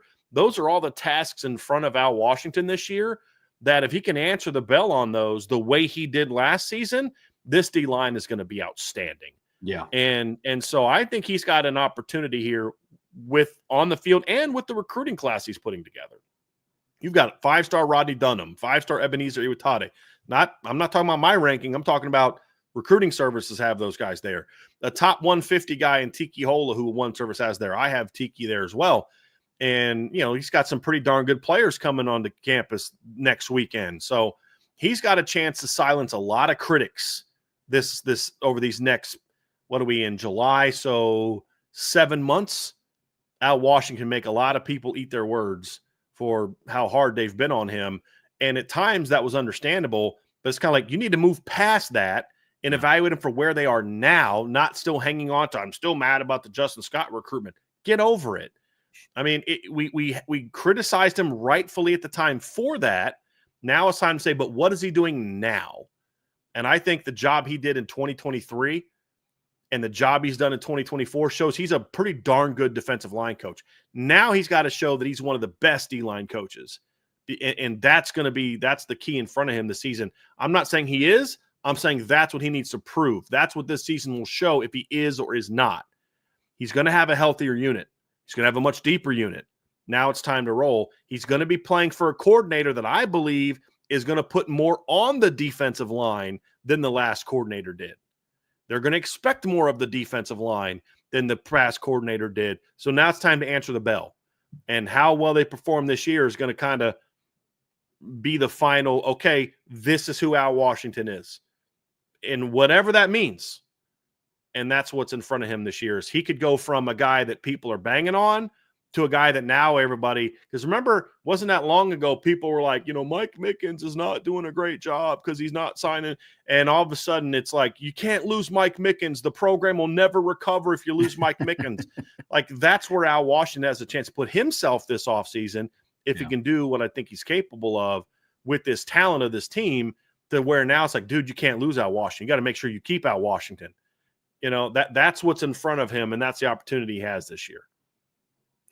Yeah, I think that's really well said. I don't have much to add. We've watched Al Washington last year do an exceptional job putting out fires and putting together still a productive defensive line. It's not like last season, it was just ravaged with injuries and he just did what he could to limp through the season. The defensive line was extremely productive. With that being said, now all chips on the table. You have Onier back. You have Rubio back. Boubacar is going to be healthy again at some point in the season. Patel is going to be healthy again at some point in the season. Bryce Young is going into his sophomore year. You got Josh Burnham and Junior Tuilamaka kind of holding down the veteran presence of the defensive line room. especially after the season that both of them had last year. So now looking down the barrel, Al Washington has the opportunity in front of him to take that next step, to your point, Bryan, and that's something that I'm really, really looking forward to. Any final thoughts? Yeah, well, with Al Washington, I think some people are misunderstanding the purpose of this list. This is not a list of coaches who have done a bad job. Somebody in the chat said, because I have to, so the StreamYard chat's not working. We can't see it. So I had to open up YouTube, and one of the chats was somebody said, I think Al has done a good job. Don't know why he's on this list. Well, what him not doing a good job or doing a good job, I just explained to you how he's done a really good job the last 2 years. But the job of these coaches are, you have a lot to prove. Your success is going to have a big impact on this football team. Are we really going to say that the job Al Washington does this year, whether you think he does a great job or not a great job, is very important to the success of this football team? As I said at the beginning, this is not a list of 4 coaches who have sucked, who now need to do a better job. You don't get to the title game last year if you have any coaches that have sucked. The point is, he did some really good things the last 2 years. He still takes a lot of heat. But what matters is he's got a deep, talented room of guys he recruited, and how well they play in this new system is going to go a long way towards determining how good this football team is, and that's what people are going to define him by. So we never said these are 4 coaches who've done a bad job, who are on the hot seat, and if they don't do well, they're out of here. We said that that's true for some coaches, but it's not true for all. So I don't know how a D-line coach at Notre Dame isn't on a list of coaches who have a lot to prove this year, whose success is going to go a long way for them to how good of a team they're going to be. And again, nobody on this channel right here said he did a bad job last year. I sometimes I'm like, what are you hearing when the words come out of my mouth? Because I thought I spent like 10 minutes explaining how good of a job Al Washington did the last 2 years. I think that's the frustrating part. I mean, look, I could sit down and make the argument that every single coach on Notre Dame's coaching staff has a lot to prove this year. I could spin it in every way that I wanted to, but that's not the point of this conversation. So I'm with you. I'm with you completely. Al Washington did a fantastic job in 2024. Now he has the opportunity to take the next step. That's what he has in front of him. And he needs to. Yes. And he needs to. And I mean, I'm confident he will, but he needs to, because if he doesn't get the most out of this line, whatever you think about the job he did last year, the year before, he needs to do a great job this year. That's the point. That's what he has to prove this year. He did a great job getting the most out of last year's D-line. It was not an elite D-line. There's a difference between saying he got as much out of last year's line as he could have and saying he had an elite defensive line last year. Notre Dame needs to be a top 10, if not top 5 D-line this year if this team's going to win a championship. It's as simple as that. Trev, we did have a couple super chats, and so because the stream isn't working, I had to go take screenshots of those super chats, and I'm going to bring them up this way because we can't bring them up in the normal way. So I did want to acknowledge those 2 super chats that we got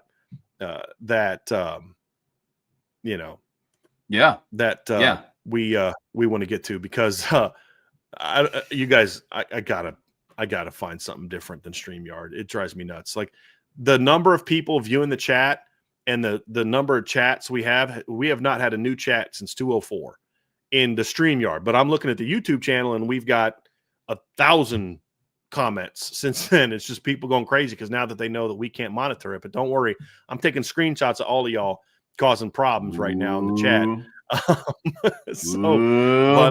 We did have these 2, and this from Raymond Hart. And Raymond, thank you so much for the super chat, my dude. He says, congrats, Vince, on your son going to Hillsdale. StreamYard kicked Vince out and won't let him back in. Just good. Right in the middle of the show. Just kicked him out. Wow. And letting him back in, But Vince, he's watching, so he'll see this. We appreciate that very, very much.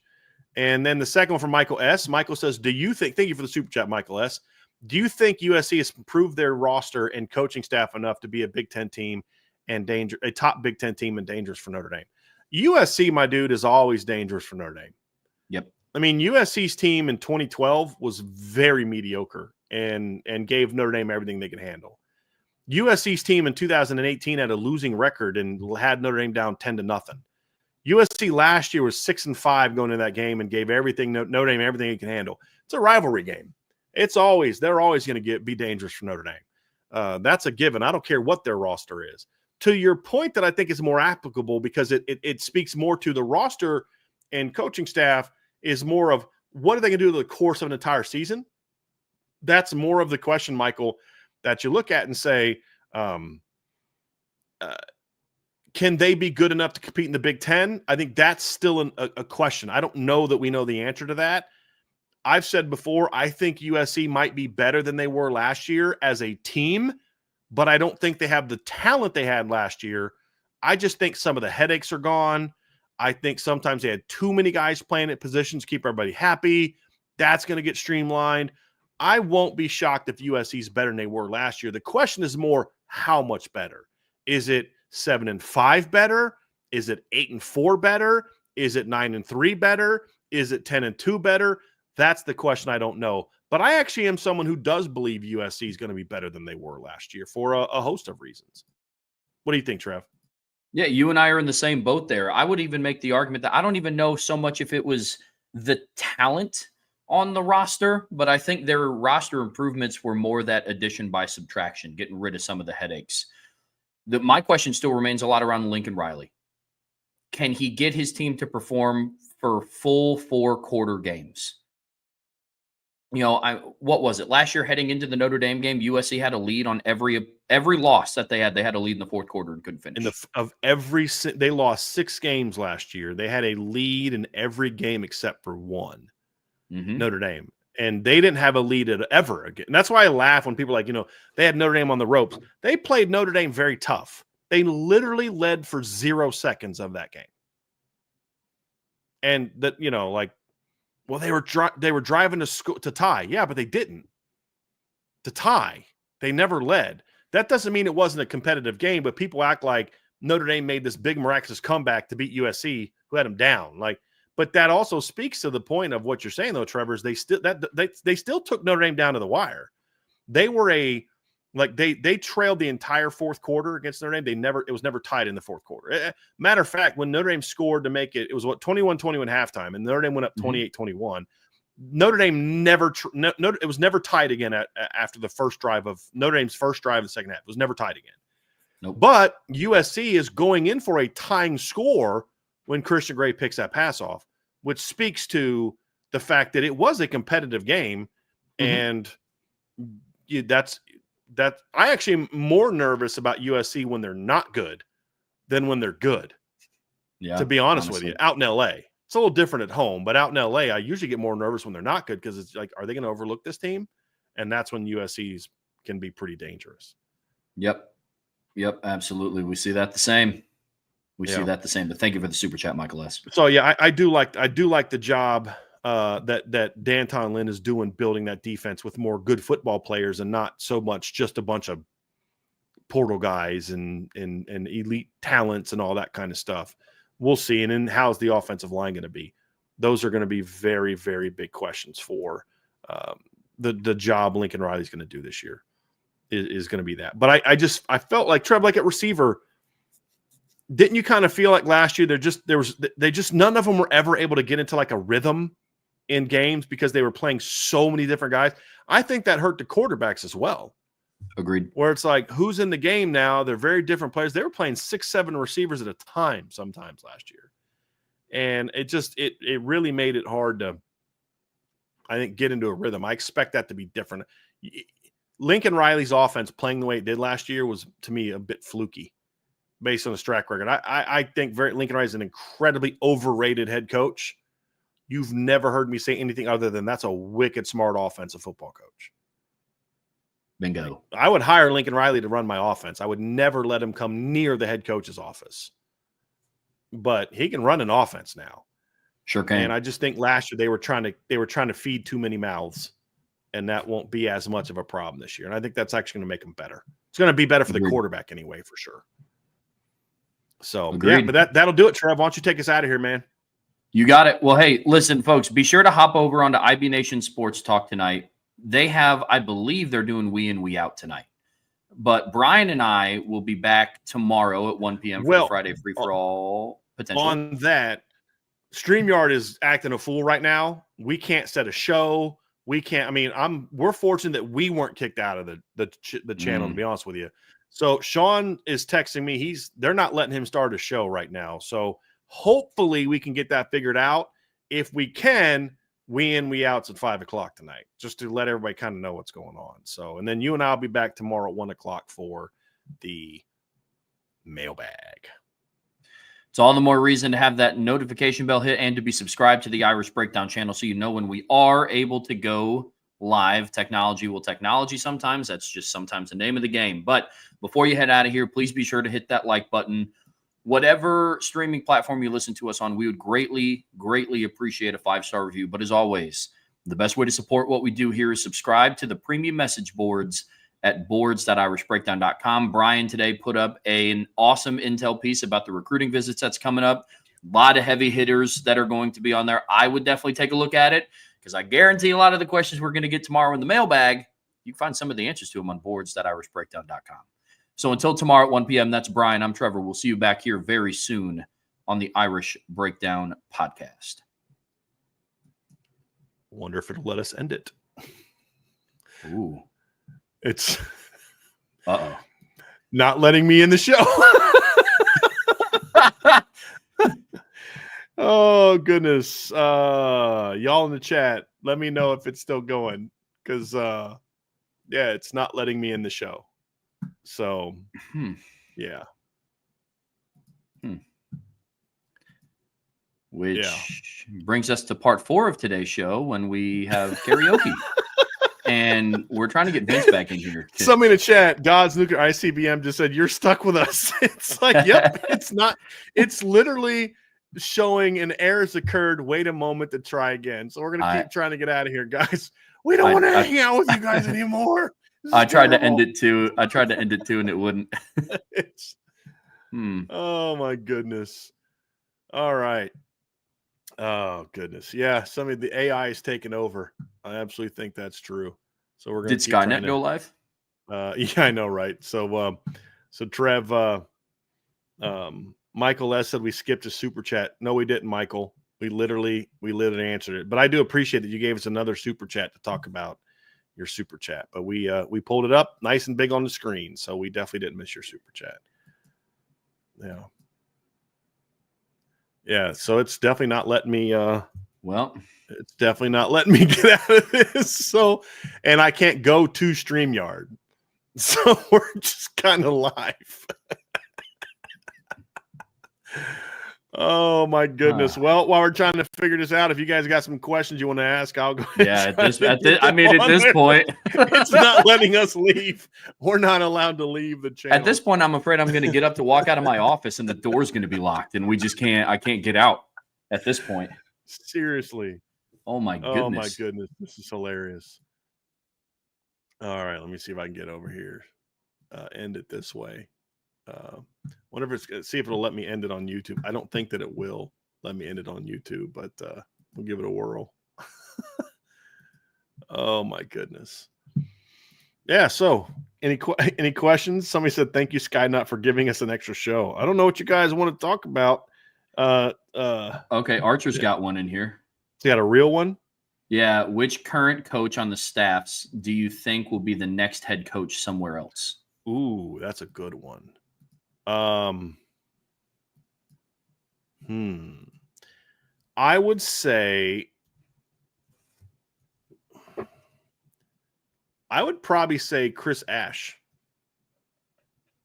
because he's got head coaching experience. He has NFL experience. He is, if he coordinates the defense the way that we hope he's going to coordinate the defense this year, I think that will factor in. Yeah, I don't know that Gino. I think a lot of these guys are in line for coordinator promotions. Mike Mickens, Al Washington, Gino Guidugli, guys like that are in line for coordinator positions. I don't know that Mike Denbrock wants to be a head coach, although if he wanted to be one, I think he'd be a good one. Yep. So Mike Bulla, coordinator, potential upgrade. I think Chris Ash and probably Joe Rudolph are the two guys probably in best position to become a head coach.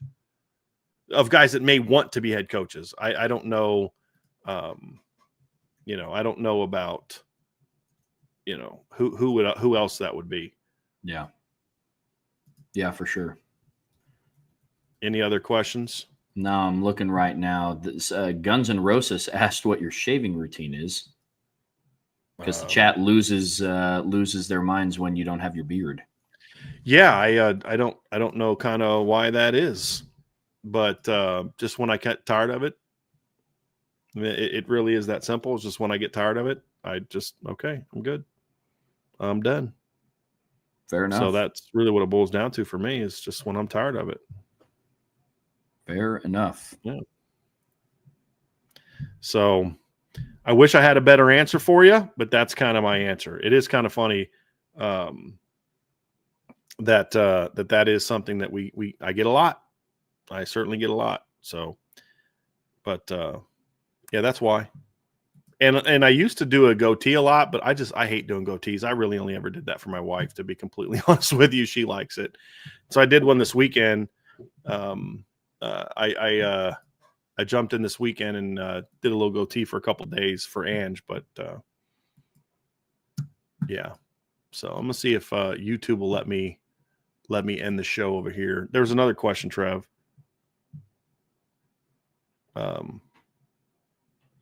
There was another question on there that from let me go here. Who was it?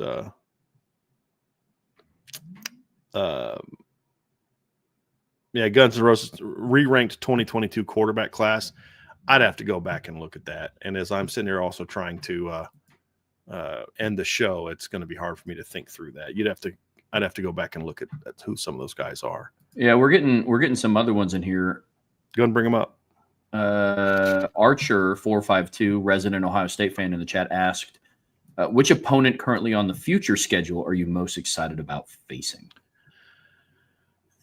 It's a good one. I'd probably say Alabama. Like, I've been in when I look at those things, it's normally like where I want to go. It's either Alabama or Florida. And it's because of where I want to go. Texas is gonna be a big game in 2020. I've been to Texas. I was at the 2016 game. I was at the 2015 game. So I saw both of those games. The Alabama game is I was so excited about the Georgia game in 2018 or 2019. It wasn't so much that I was like, oh, okay, it's a big game. It was, for me, it was like, I can't wait to cover a game in Georgia. And that's how I feel about the Alabama game. It's going to be awesome to, number one, play Bama, but number two, it's going to be awesome to cover a game there. And Notre Dame hasn't played Alabama in the regular season, I think, since 1987. I think it's the last time Notre Dame and Alabama played in the regular season. Let me look that up. Notre Dame and Alabama history. But I think it was under Lou. I do know that was the last time they played in the regular season was under Lou Holtz. But I don't remember them playing after the 80s. Yeah, 87. Notre Dame won 37-6. And then they didn't play again until 2013, January 1st of 2013. And then they didn't play. And they also played in the Rose Bowl and after the 2020 season. So, yeah, that'll be awesome. Notre Dame has never played a game against Alabama in Tuscaloosa. The games they played back then were in Birmingham. So when they played Alabama then, so they played in 1973 in the Sugar Bowl. They played in 1975 in the Orange Bowl. Then it was a home game in 76. It was in Birmingham in 80. It was in Birmingham in 86, a game that Alabama won. Notre Dame won in 1980. The 86 game, when did Bear Bryant? I don't think Bear Bryant was the coach on that team, because I don't believe Bear Bryant ever beat Notre Dame. Yeah, his last year at Alabama was 1982. So, yeah, Bear Bryant went 0-4 against Notre Dame. 1986, they beat Notre Dame 28-10 in Birmingham. And then 87, it was in South Bend. Notre Dame won 37-6. And, of course, Bama won the last two, which were both bowl games. So that'll be awesome. When you get to be part of something that Notre Dame has never done before in football, that's a pretty cool experience. Yeah. And that's how I feel about playing in the Swamp. And I think, what's that, like 2030 something? I think is when they play in Florida. So, yeah, something like that. Yeah. I'm going to look that up.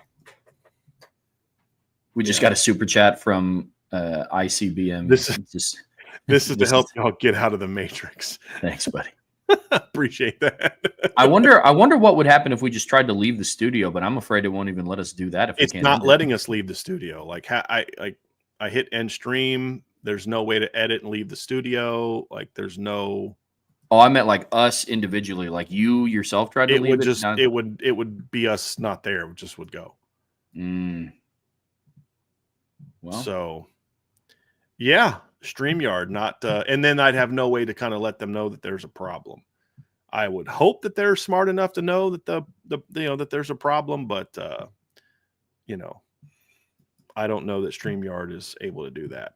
So I'm trying to find different ways. I've literally never had this happen before. I'm gonna try to because like it says I can leave the studio. You leave the studio. Actually, you know what I'm gonna do is because I can't. If it just goes, then it, there's no way to get back in. Yeah, that's a good point. So I'm hesitant to do that because if it's just sitting there and it's just, people eventually leave, I guess, but then I don't want to get in trouble with YouTube because like we just let a show run. So I really, I don't know what to do right now, guys, to be honest with you. I'm not quite sure what we're supposed to do.